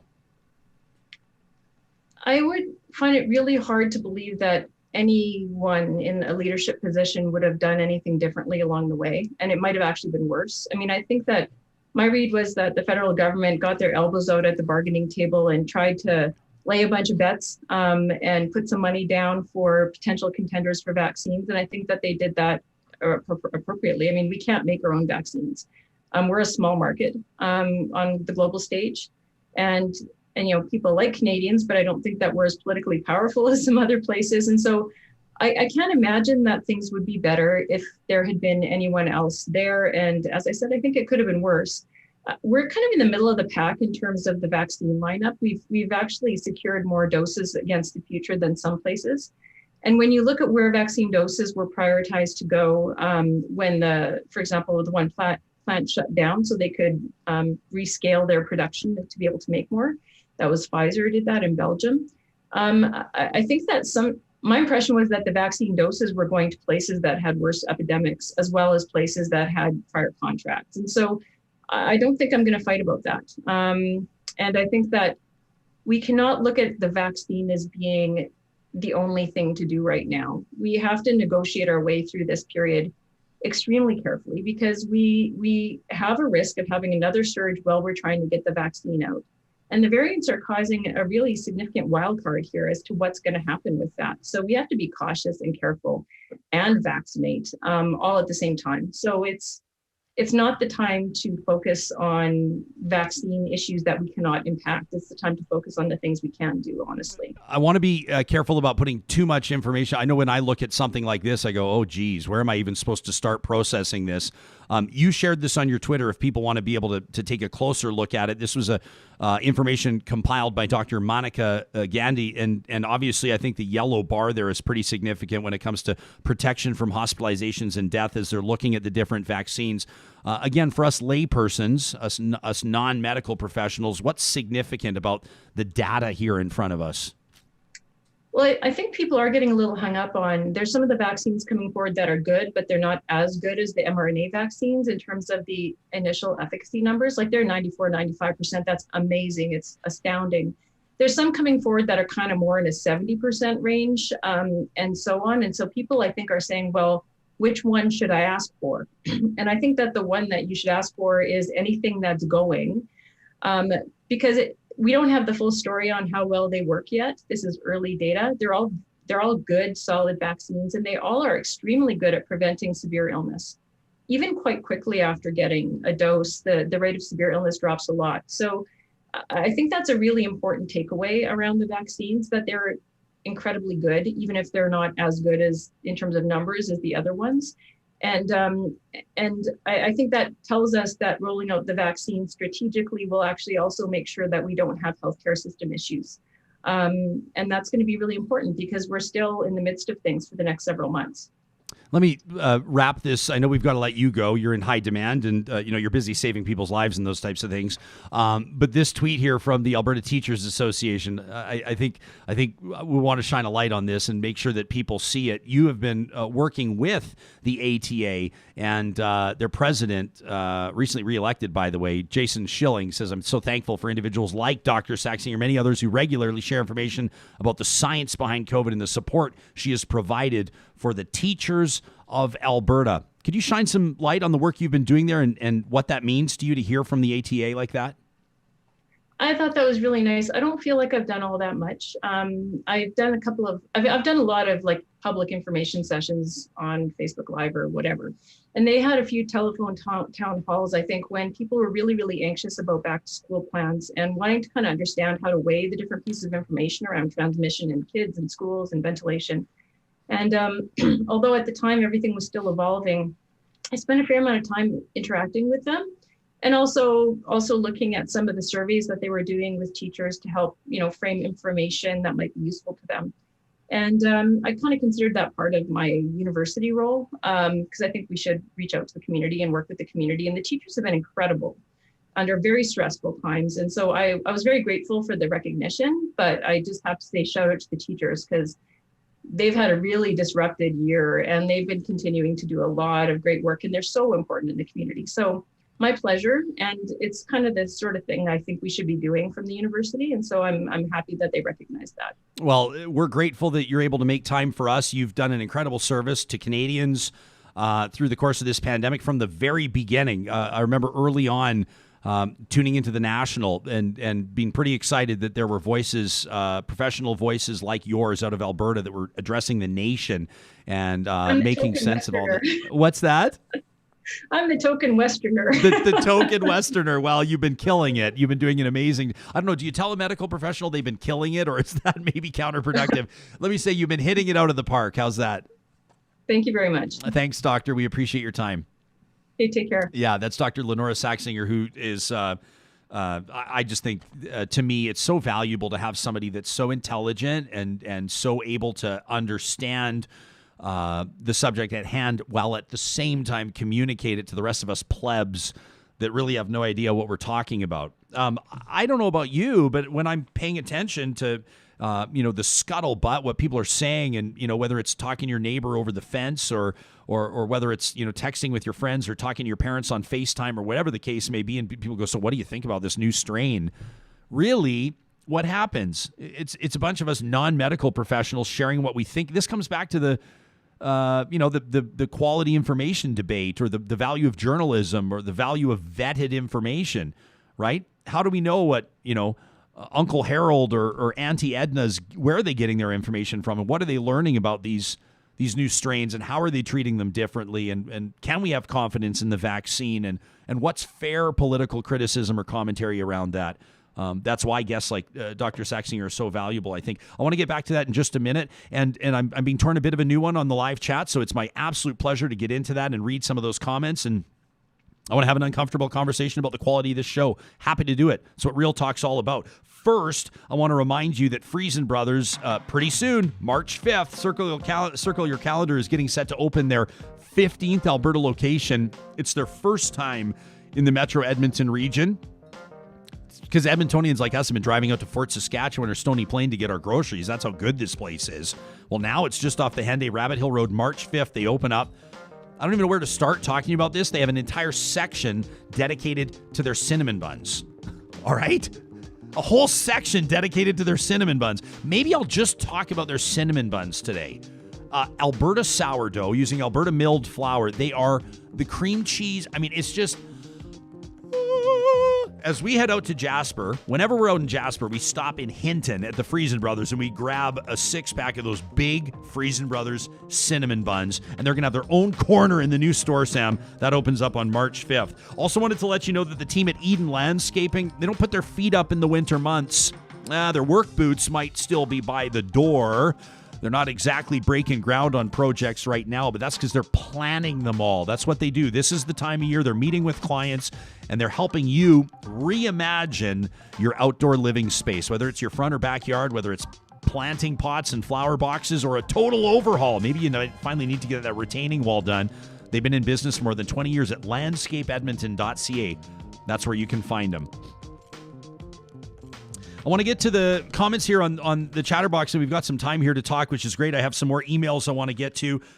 We've got some excellent listener feedback, including Diane, who talks about conspiracy theories and fake news, and I want to get to that in just a little bit. Alyssa Barry, I'm going to recognize Alyssa in particular because I quite like her, and Alyssa and I have got along in the past. She had no time for our conversation with Vitor Marciano and Janice Urban, and I don't want to say too much because I respect Alyssa, and I don't want to characterize her opinions or speak for herself, but she's been very outspoken. She was among those calling me a misogynist the other day for how that interview went. Alyssa says Vitor treated Janice like a pet. It was terrible to watch. Others are saying, and I'm just going to scroll through here and read these. Others said, the reality of that is that, Jordan says Jesperson's trying to find the middle ground here. Alyssa says the interview didn't go well. Terry says, Ryan, we got the point. When I said some of you, I think, missed the point of that interview. Terry says, we got the point and we appreciated the interview. We didn't appreciate the way that Vitor spoke to or about Janice. I noticed that some of you were taking issue with the fact that Vitor said, Janice did a good job here, as opposed to saying, Janice, you did a good job here. He said, Janice did a good job here. I don't know if it's semantics or not. Sometimes in my life, I'm going to run my mouth a little bit and not really be concerned about what people think about it.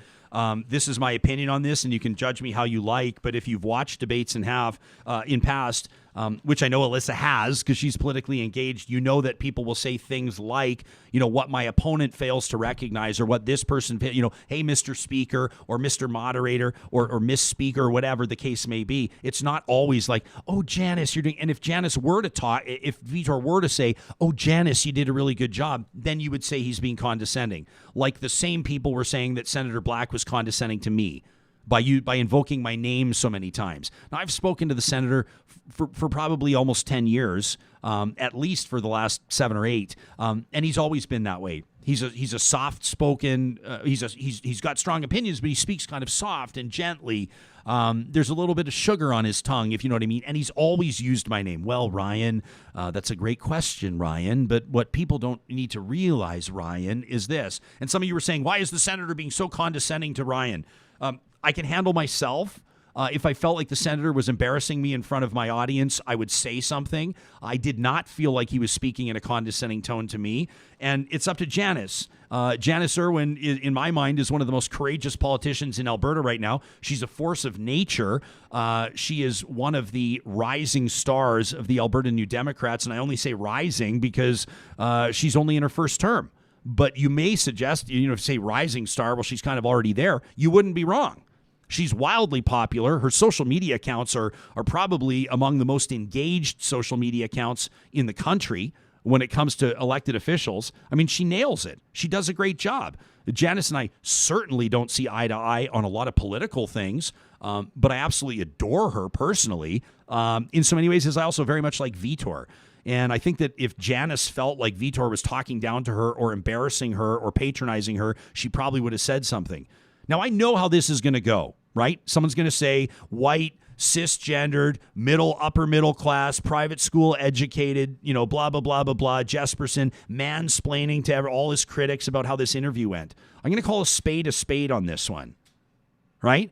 Eric says, I agree to the extent that the premise was to bring on two individuals who had similar opinions, but when it devolves into one side attacking the other, I mean, what?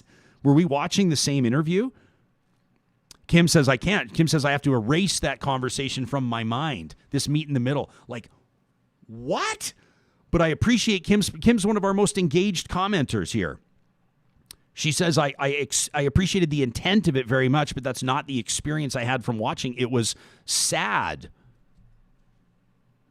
Janice and I corresponded after the interview, and it was private correspondence, so I'm not going to share it, but I think if Janice would have had a real problem with it, she probably would have said something. I don't want to speak for Janice Irwin. I'm going to speak for Vitor Marciano, but in my mind, this has nothing to do with you're going to say, it's I know some of you are saying right now, I'm disappointed that, maybe Ryan will continue to reflect on this. And obviously he hasn't, taken the time to, Jason says I've caught the angry left on my chin. Maybe Terry says I need to rewatch the interview and reflect. Some of you are saying, Jeremiah says, no, it's also not lost to me that I'm reading comments from dudes about misogyny. So take that for what it's worth. But Jeremiah says, some people see misogyny everywhere. Eric says you could say that Janice Irwin was not set up for success. I agree. I totally agree. Janice Irwin was in a really tough position on that. So Janice texted me on Thursday night. So this interview was, the conversation was supposed to be on Friday. We don't typically get into this and break down the behind the scenes of how a segment came together or what I think about it, but I'm happy to do it. I think this is an important exercise, and it's totally fine if you disagree with me. It's totally fine if you unsubscribe, you unfollow me. Some of you are going to block me on Twitter. You think I'm an asshole. That's fine. If I didn't feel strongly about this, I wouldn't be talking about this right now. So Janice texts me Thursday night, and she says, do you have time for a quick phone call? She's like, I'm so sorry. And I went, oh, geez, because I knew it. I knew that in the political party structure, and it's not just the NDP, but I knew that someone, the Premier's chief of staff or some senior comms advisor or somebody had caught wind of the fact that Janice was about to come on Real Talk, which is the, uncuffed talk show of note in Western Canada right now. And maybe she was going to get herself into a bit of trouble because she was going to go up against, Vitor Marciano, right? Brian Jean's former attack dog, right? And they were going to be talking about healthcare premiums and could this reflect poorly on the party? And was Jesperson going to try to paint Janice into a corner? And was she going to say something about PST and then all hell was going to break loose? That's the theory. So I'm sitting there thinking, oh, I knew it. I knew they were going to make her cancel the interview. Well, that wasn't the case. We talked on the phone quickly. She said, I have a caucus meeting. I'm an opposition House leader. I kind of have to, can we reschedule? I went, oh, wow, great. So they're still letting you, it's cool for you. She goes, oh, yeah. She goes, for sure. Janice goes, I can't get too into the weeds on policy, and I can't specifically say what the NDP would do with healthcare premiums or anything like that. I mean, we all know they're not bringing them back. If the NDP gets back in government, there's no way they're bringing back healthcare premiums. There's different ways to pay for healthcare. That was part of the exercise that we talked about. But she agreed to come on. But we all knew, anybody that knows politics, anybody that knows how these types of things go, knew that Janice wasn't going to come on and get all whimsical about raising taxes and bringing, because what's going to happen if that's the case? All the conservative politicians in Alberta that pretend that they don't watch this show are going to have to admit they watched the show because they know they heard the interview, and they're going to use that audio and say, here she is, the elected member of Edmonton Highlands Norwood, talking about how Alberta can, withstand another tax increase, and they're going to come after your income, and look at the NDP, and it's the spend DP, and yada, yada, yada. So we knew that Janice wasn't going to come on and give these big, long answers on policy of how they're going to raise taxes. We did know that she was going to come on and she was going to use the opportunity to take a few swipes at the government. Quite frankly, she'd be a lousy opposition member if she didn't seize that opportunity, and she did. Is it okay for me to say that Janice did a great job without triggering some of you? Is it okay for me to acknowledge that I thought that she was excellent at the role that she accepted? So some of you, you sit there and, well, I don't like how Vitor took longer. His answers took longer than Janice's answers. Okay. At any point, did I step on Janice's toes? Did I tell her to stop talking? Did I interrupt her? Did I deny her an opportunity to speak? I mean, she spoke until she was done every single time. And it went back and forth, like a conversation goes back and forth. This is not going to be, the show is a safe space, and it's not. The show is a safe space for a trans woman like Chrissy Stroop to come on the show and talk about her exit from evangelicalism, which is a pretty phenomenal conversation to be privy to, but it is not a safe space for people that only want to listen to opinions that they agree with. They only want to listen to people whose communication methods they congrue with. This is the type of show where we're going to bring people on to disagree and make you feel uncomfortable. And to call Vitor Marciano or me a misogynist because he spoke about Janice in the third person in congratulating her on the job that she did in a loose debate format, to me, I don't know. Now, Alyssa's firing back now still, too, which is great. I appreciate the engagement. Alyssa and I probably could just go for a coffee and would be laughing by the end of it, I guarantee. She may not want to go for coffee with me right now. She's probably pretty fired up about me right now, just like I'm fired up. And she says Vitor kept talking about her like she wasn't there. She says it wasn't even what was or wasn't said. Vitor disrespected her. All women have experienced that, hence the response. Now, I'm smart enough to know that I'm not going to act like I know what it's like to be a woman. Women, generally speaking, have different understandings of things like community safety. I saw somebody the other day, don't worry, I'm going to bring the thought around. It'll make sense. Somebody the other day, I wish I could remember who it was so I could give them credit, was talking about how women will view things like municipal infrastructure, bike lanes in particular, differently because of their personal experiences around things like safety or feeling unsafe when doing grocery shopping. And how bike lanes can be perceived differently. The importance of bike lanes can be perceived differently by women as opposed to men, and there are probably other demographics that we could compare based on their life experiences. That is valid. That is true. That is real. I do not know what it's like to go through life as a woman. I do think that I have a general sense of when I sniff out misogyny and blatant disrespect in an interview, and I didn't pick it up in that interview. And I think that Janice is a strong enough person that if she was feeling that way, that she probably would have told Vitor to go fuck himself. And she didn't. So I'm not going to speak for Janice Irwin. I'm not going to speak for Vitor Marciano. I am going to continue to bring people in that disagree with one another. Every once in a while, the conversations may be tense. It doesn't mean that they don't have value. I'm going to be honest with you. I was completely discouraged after that Monday morning. I thought we brought in an NDP MLA and a Wild Rose advisor and had them talking about healthcare together. Nobody does that anymore.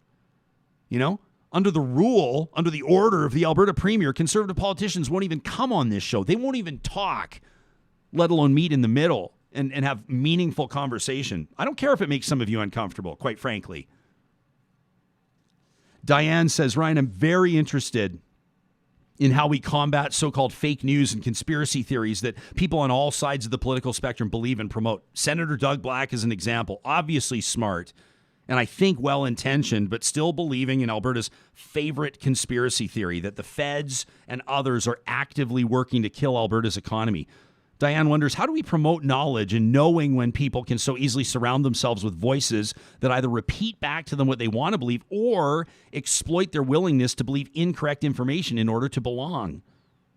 This is a topic we're going to have to grapple with, and it would be a good discussion for people who want to meet in the middle, says Diane. She says, wouldn't it be great if an Alberta tech company came up with a solution that rivaled Facebook or Twitter? That from Diane. Wouldn't that be interesting? I love this from Susan. Susan says, Real Talk informs and inspires me daily. Just the other day, she says, I was wondering about Alberta's abandoned oil well reclamation project. She says, didn't the feds give Alberta like $1 billion for this? She says, then during your January 21st show, about 2 hours, 20 minutes in, you read an email from Dan. I remember this, a reclamation and remediation specialist who referred to the Kenney government's bungled rollout of the federal grant program. So disappointing, says Susan. Like, wasn't jobs a campaign promise?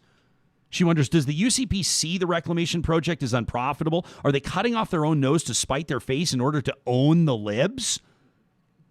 Susan says, we need more on this story. That was just a tease, I hope. That from Susan.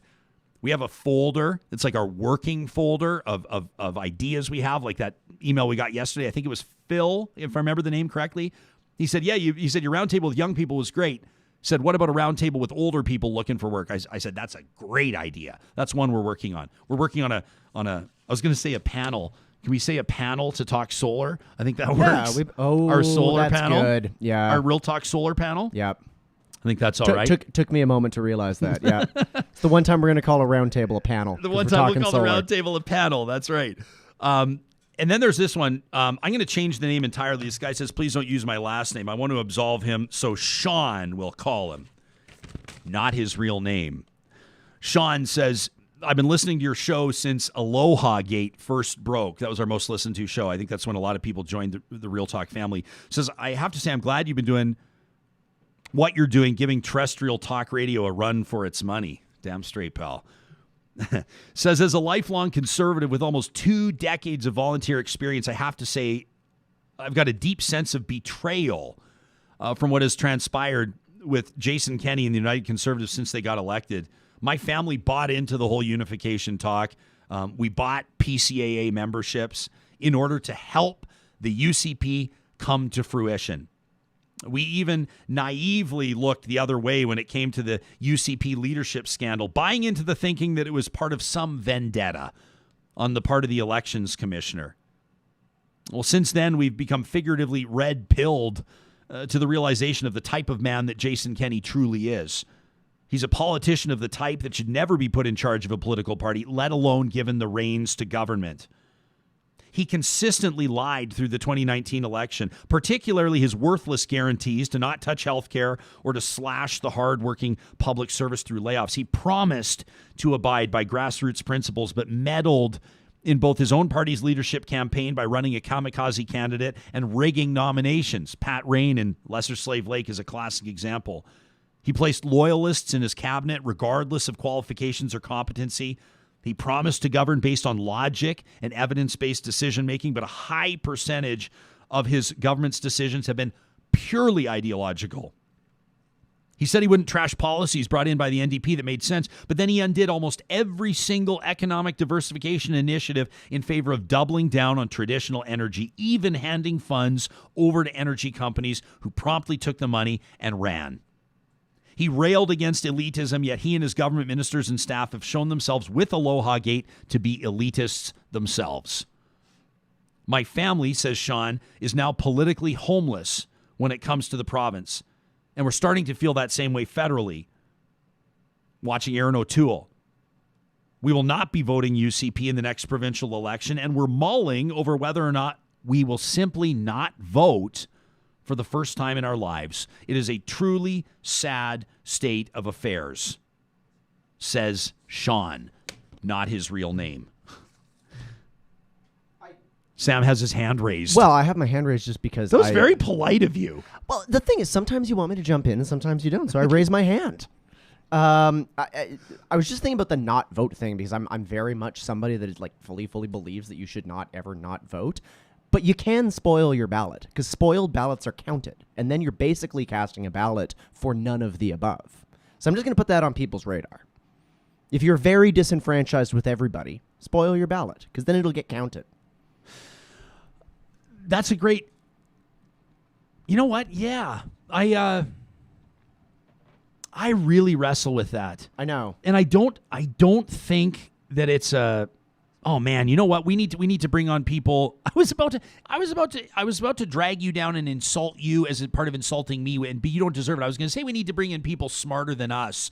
But actually, there's so many people smarter than us. Well, there's people smarter than us. There's me, and then there's real talkers, and then no offense, real talkers, but then there's Sam, just a little bit above us. I wouldn't say that.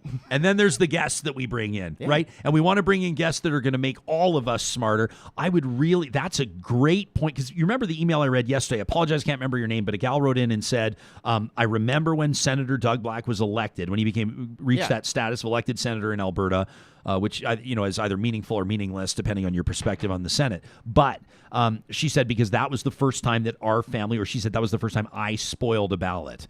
That was an email we read yesterday. Spoiling your ballot is still absolutely, I can say I've personally never done it. Neither have I. But I don't crack on anybody for doing it because it is a way of participating in the democratic process. And it's a protest. Yes, it's a protest. So spoiling a ballot is different than not voting. I think so. And there's nuance to this discussion. Like, yes. I kind of tossed a grenade here, and maybe I shouldn't have, but I'm learning from the best across the room for me. But yeah, there's nuance to that discussion, and I think that I'm even watching the chat here, and they're saying decline your ballot, not spoil it. And perhaps that's the nuance that I missed in this discussion. My whole point is sometimes you feel none of the above. Sometimes you're like me, and you're not really tied to any party, but you cast a bit of strategic vote. Sometimes you're protesting against one party. Like Canadian politics and the way our system works is weird, and we kind of have to acknowledge that a little bit. In the current first past the post system that we have, and in the emphasis of parties trying their darndest to win majorities, which is a whole other bag of snakes that I'll get into.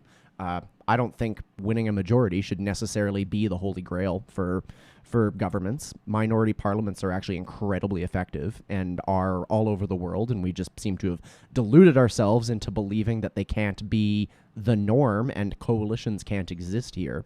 But there's just it's a complicated process, and participate in ways that you think is meaningful. You know what we can do is actually write this down. We have so many lists. It's like out of control. And Sam, by the way, is working with me, everybody, to try to get me on things like Google Calendar and get my life organized, because I literally have papers everywhere, and I just have notes everywhere and Post-its, and they're all over the place with things and ideas written down. And one of the lists that I keep is for our weekly conversations off air with the team at Y Station, and how we determine what our question of the week is going to be, and what do we think that real talkers care about most. We try to look ahead in the news cycle, what's coming up, what are people going to be talking about in the next few days. We want our question of the week to reflect that. This is a great time to remind you that right now we need you to go to the question of the week, RyanJesperson.com. It's right at the top, and complete our bracket on who should be the next Canadian Governor General. I'm excited to tell you. I did mine yesterday. Did you? Yep.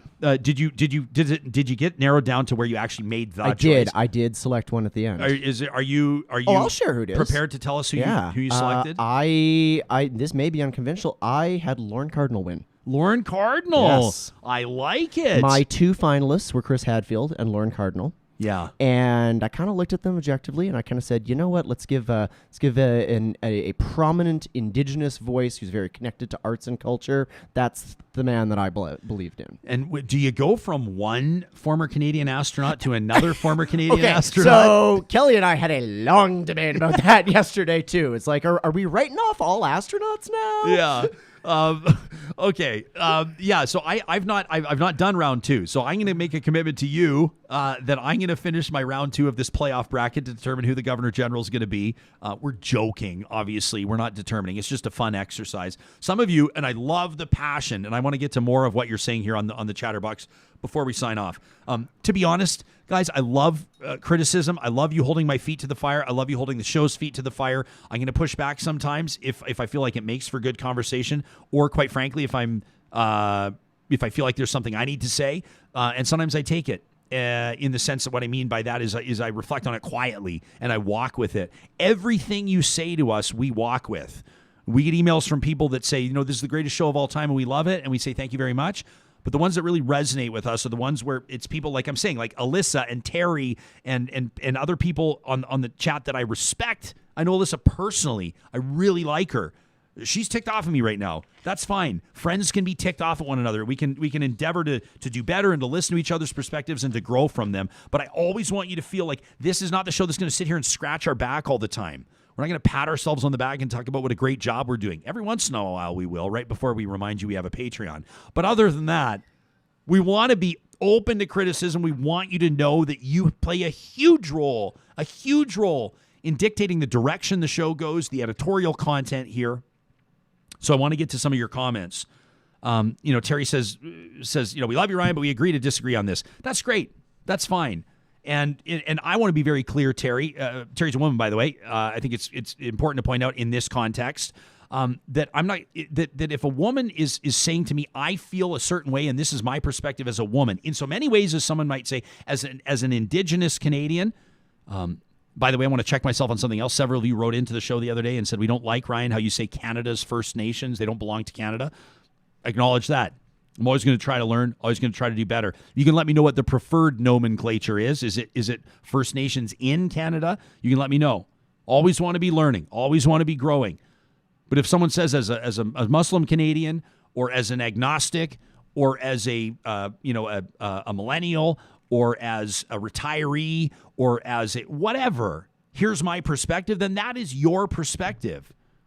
And it doesn't matter, quite frankly, whether or not I agree with it. I'm not the one that rubber stamps everything to make it valid or not. If you feel it, if you experience it that way, then that is valid. So Terry says, we'll agree to disagree on this. We're talking about the Janice Irwin, Vitra Marciano interview. That's fine. That's great. That's totally fine. I want to read a few of these comments, though. Marco says Janice didn't impress in her debate and her followers are simply looking for excuses. I don't know if that's true.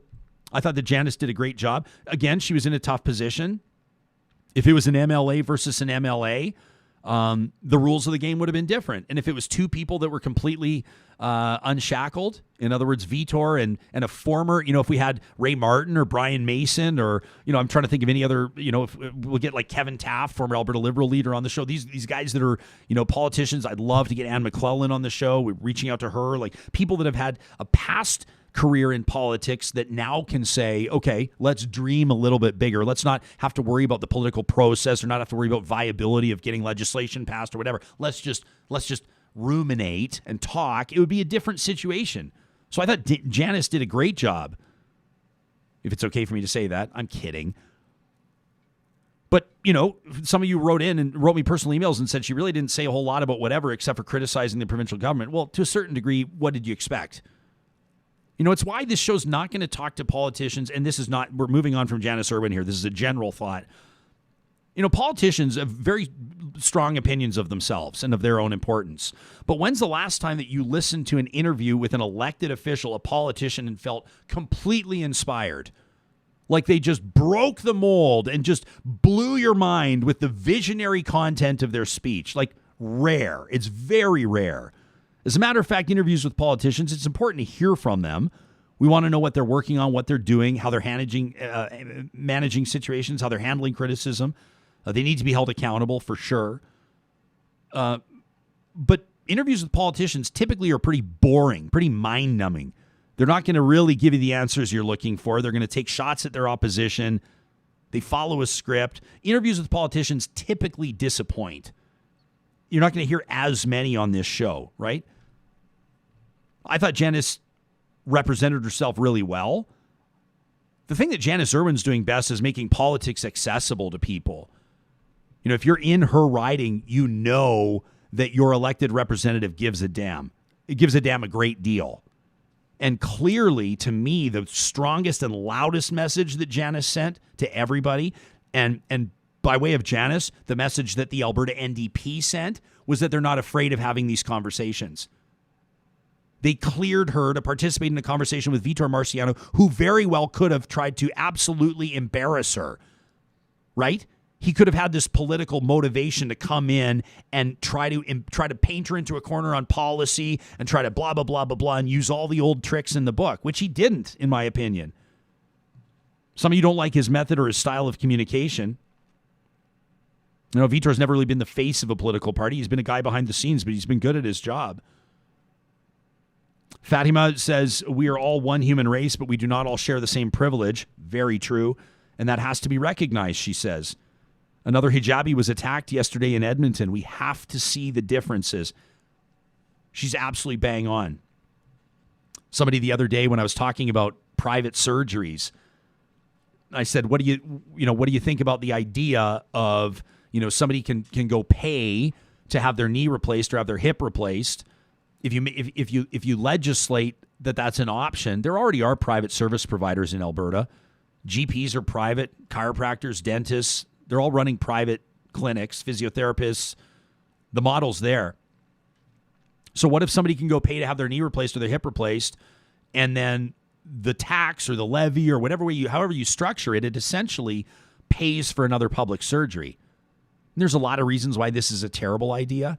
A friend of mine is an orthopedic surgeon, and he said to me, Ryan, one of the things that flies under the radar is people will go pay for surgeries in the U.S. or Mexico or other jurisdictions, and then they come home, and then there's complications with the surgery, and then the public purse pays for their recovery and their rehab and basically the botched surgery. We all have to pay for it. So it's not that simple, and that's one of the million great points we have to consider. But I said, what if somebody could pay for a knee surgery, and so they pull their name out of the queue, so the next person on the wait list bumps up, and they essentially pay for a public surgery. So they pay for two surgeries. And you say to somebody, yeah, you can go privately have your hip replaced in Alberta. It's going to be somewhat cost prohibitive. It's going to be expensive. But if that's something that you can prioritize or something you can afford, then go ahead and do it. And to a certain degree, I believe that. And I think there needs to be more of a conversation around, I know, two-tiered healthcare. Some of you are going to, call me devil incarnate for that, but I think there needs to be room for it. That's my personal opinion. And someone wrote on the text line, and they were right on our chat. They said Ryan's privilege is showing. And it's true. I'll acknowledge my privilege every single morning I'm here. I feel like I do it subtly all the time. But absolutely, I've been very lucky in my life, and I've been extended many opportunities that other people have not been extended. I mean, even just this show getting off the ground indicates that I enjoy a certain privilege, and I acknowledge that. There's nothing I can do to change that, but I can be aware of it. And it does impact my editorial perspective all the time. Blake says, I absolutely love that I don't agree with everybody that comes on this show. That's what makes this real. Dr. Tony Reed, she says, I watched the interview with Janice Irwin live. I don't agree with the comments about misogyny. Kim says, Ryan, you ask us to sit here and be uncomfortable every day, and we do. And I think it's fair that you be uncomfortable too. We need this conversation. Kim, love ya. Period, new paragraph. No but. Love you. Thank you for watching the show. I've never met Kim before, as far as I know, but I know that I recognize her handle here because she's very engaged. I am uncomfortable every day on this show. Yesterday, for an hour, we talked about leaving Christianity, and family and friends of mine who have not left Christianity are watching the interview. As I talk about, you talk about people that grow up in a faith community, whether it's Hindu or Muslim or Jewish or Christian or Mormon, whatever. Now, my Mormon friends are going to say, we're Christians. What are you talking? Okay, that's a whole other ball of wax. You think that wasn't uncomfortable yesterday? If I was afraid of discomfort, you think I'd be reading these comments and talking about this? I could sweep this stuff under the rug. I want to get into the nitty-gritty.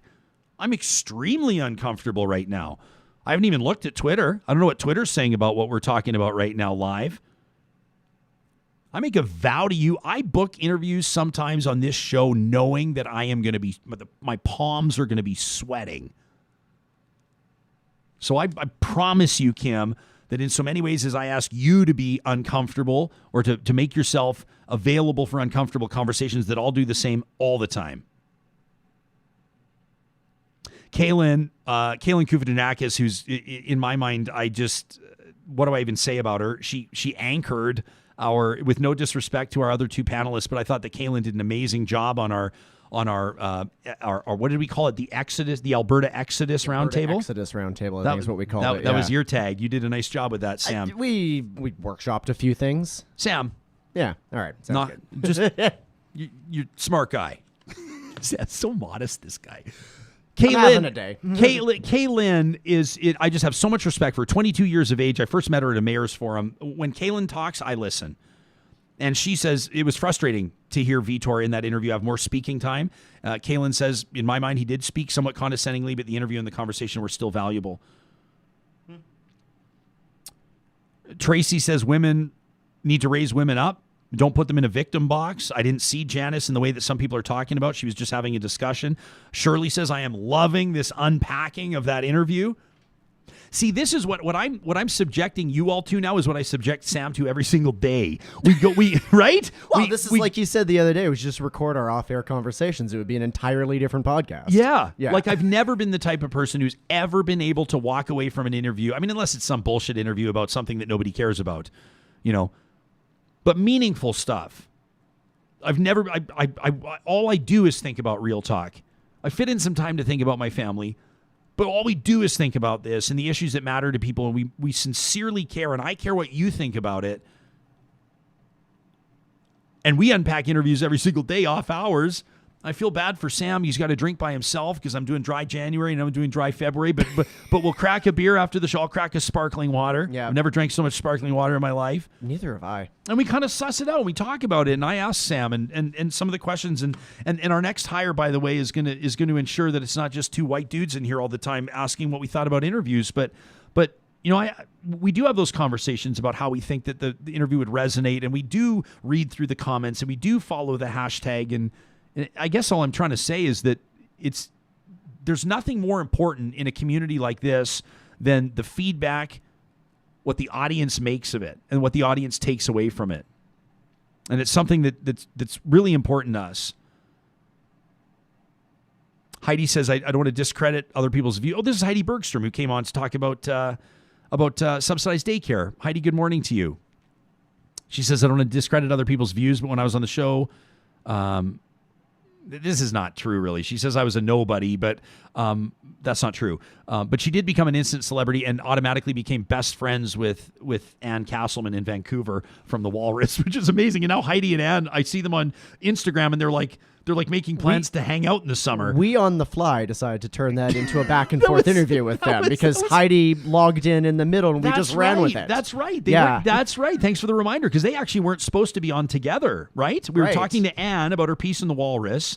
It was The Walrus, right? I think she was in. I believe. I think so. And then Heidi was going to come on after, and then you're right. And then they just ended up hanging out together, and they became pals.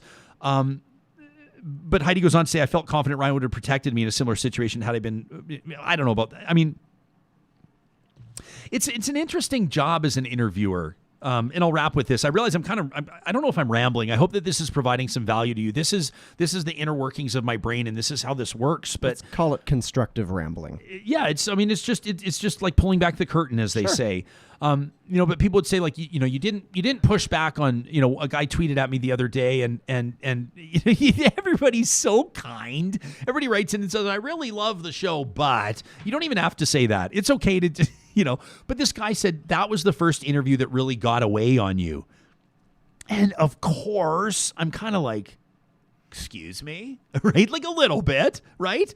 It's like if you're a chef and somebody's like, ooh, this is the first meal that kind of got away on you a little bit. You'd be like, well, can you tell me why? Like, I'm just curious. But I didn't want to appear defensive.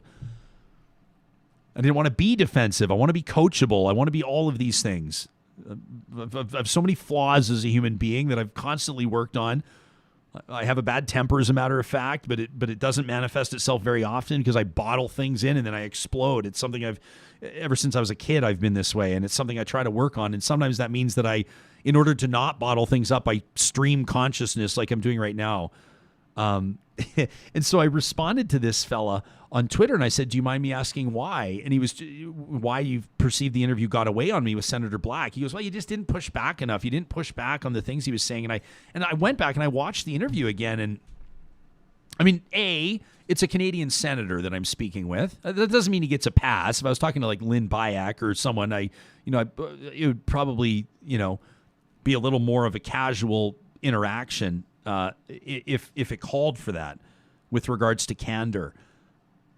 But you do approach an interview respectfully. But at the same time, I walked back, and every single thing that Doug Black said, he says this organized campaign against Alberta oil. And if you watch the interview, you'll see I go back and I say, Senator, you don't truly believe that the federal government's attacking Alberta. They bought a pipeline. They're cleaning up the orphan wells. Like I did ask him about that, right? And then you talk about the vaccines, and he says, well, Ryan, we were getting them from China, from China. And I immediately go, well, Senator, like we've sold half of our oil sands assets to China. Everything, look around your house right now. Half the stuff there was made in China. Like, what are you saying? Like watch the interview. So I didn't like bang on the table and throw things and call him a jerk. I mean, if that's what pushing back looks like to you, then you're right. I didn't push back. It's not my style. And then I ran my mouth for about 15 minutes after the interview, which you can find on YouTube. So, it's always interesting. People are going to have different opinions on how an interview goes, have different opinions on how it landed. I guess all of this to say that this show is going to continue. Judy writes in and says, let your guests dig their own graves. Absolutely. I'm trying to decide if I should tell you this story. Fuck, it's real talk. We can. I remember, a while ago, a few years ago on a radio show I used to host, somebody said to me, you just let that guest go on and on and on. And I'm sitting there going, yeah, I sure did. Mm-hmm. Because the guest that I let go on and on and on was digging and digging and digging, and the last thing I wanted to do was interrupt them. And so I read the comment after the interview, and I said, sometimes you've got to give a guest some rope and let them hang themselves. And of course, people racialized the comment. The guest was not a visible minority, but they racialized the comment. And I just went, we're getting to a point. I mean, I'm all about, being woke and being aware and sensitive, but to a certain point, sometimes we got to be able to just talk. And in that circumstance, I'm going to get out of the way of somebody and let them dig their own grave, like Judy just said. And sometimes you're going to get the best interviews there. That doesn't mean there's not going to be pushback 2 minutes later. You think that we would have got the clip that resonated across the country from Robin Campbell, former Alberta Environment Minister, the president of the Canadian Coal Association, saying that selenium is just salt? You think we would have got him talking like that if I would have been pouncing all over him all the time? Not to mention that comment has literally made it into the conversation on a national stage now. Yeah. Sandra says sometimes, yeah, absolutely it did. Sandra says sometimes that's how journalists get breaking news. Mark says, I like that you let your guests talk. Jordan says it's real talk. Judy says you should do a future panel on gaslighting and mansplaining. Absolutely. I'll get 3 old guys into no, I'm just kidding, Judy. Absolutely. Ryan says, ramble on, brother. All right, I could go all day, but I won't. Respect your time.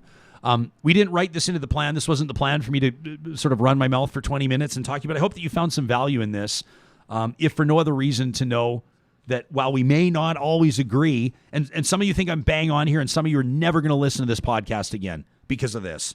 And that's fine. That's the risk we take. It's not designed to be safe. It's a safe space, but it's not designed to be safe, in other words, to make you feel uncomfortable and to feel like everything that you feel is always the right way and that you never need to reconsider any of your perspectives. But that includes me too. Tomorrow's show is going to be amazing. I'm already looking forward to it. As mentioned, Monday, Emmett McFarland's already confirmed with us. We're going to be talking about Canada's next Governor General. Plus, we're putting together a conversation on electric vehicles. What does that trend look like early next week? That's another audience email that pointed us in that direction. Talk@ryanjesperson.com. Make it a great Thursday. I love you guys. For real. We'll talk soon.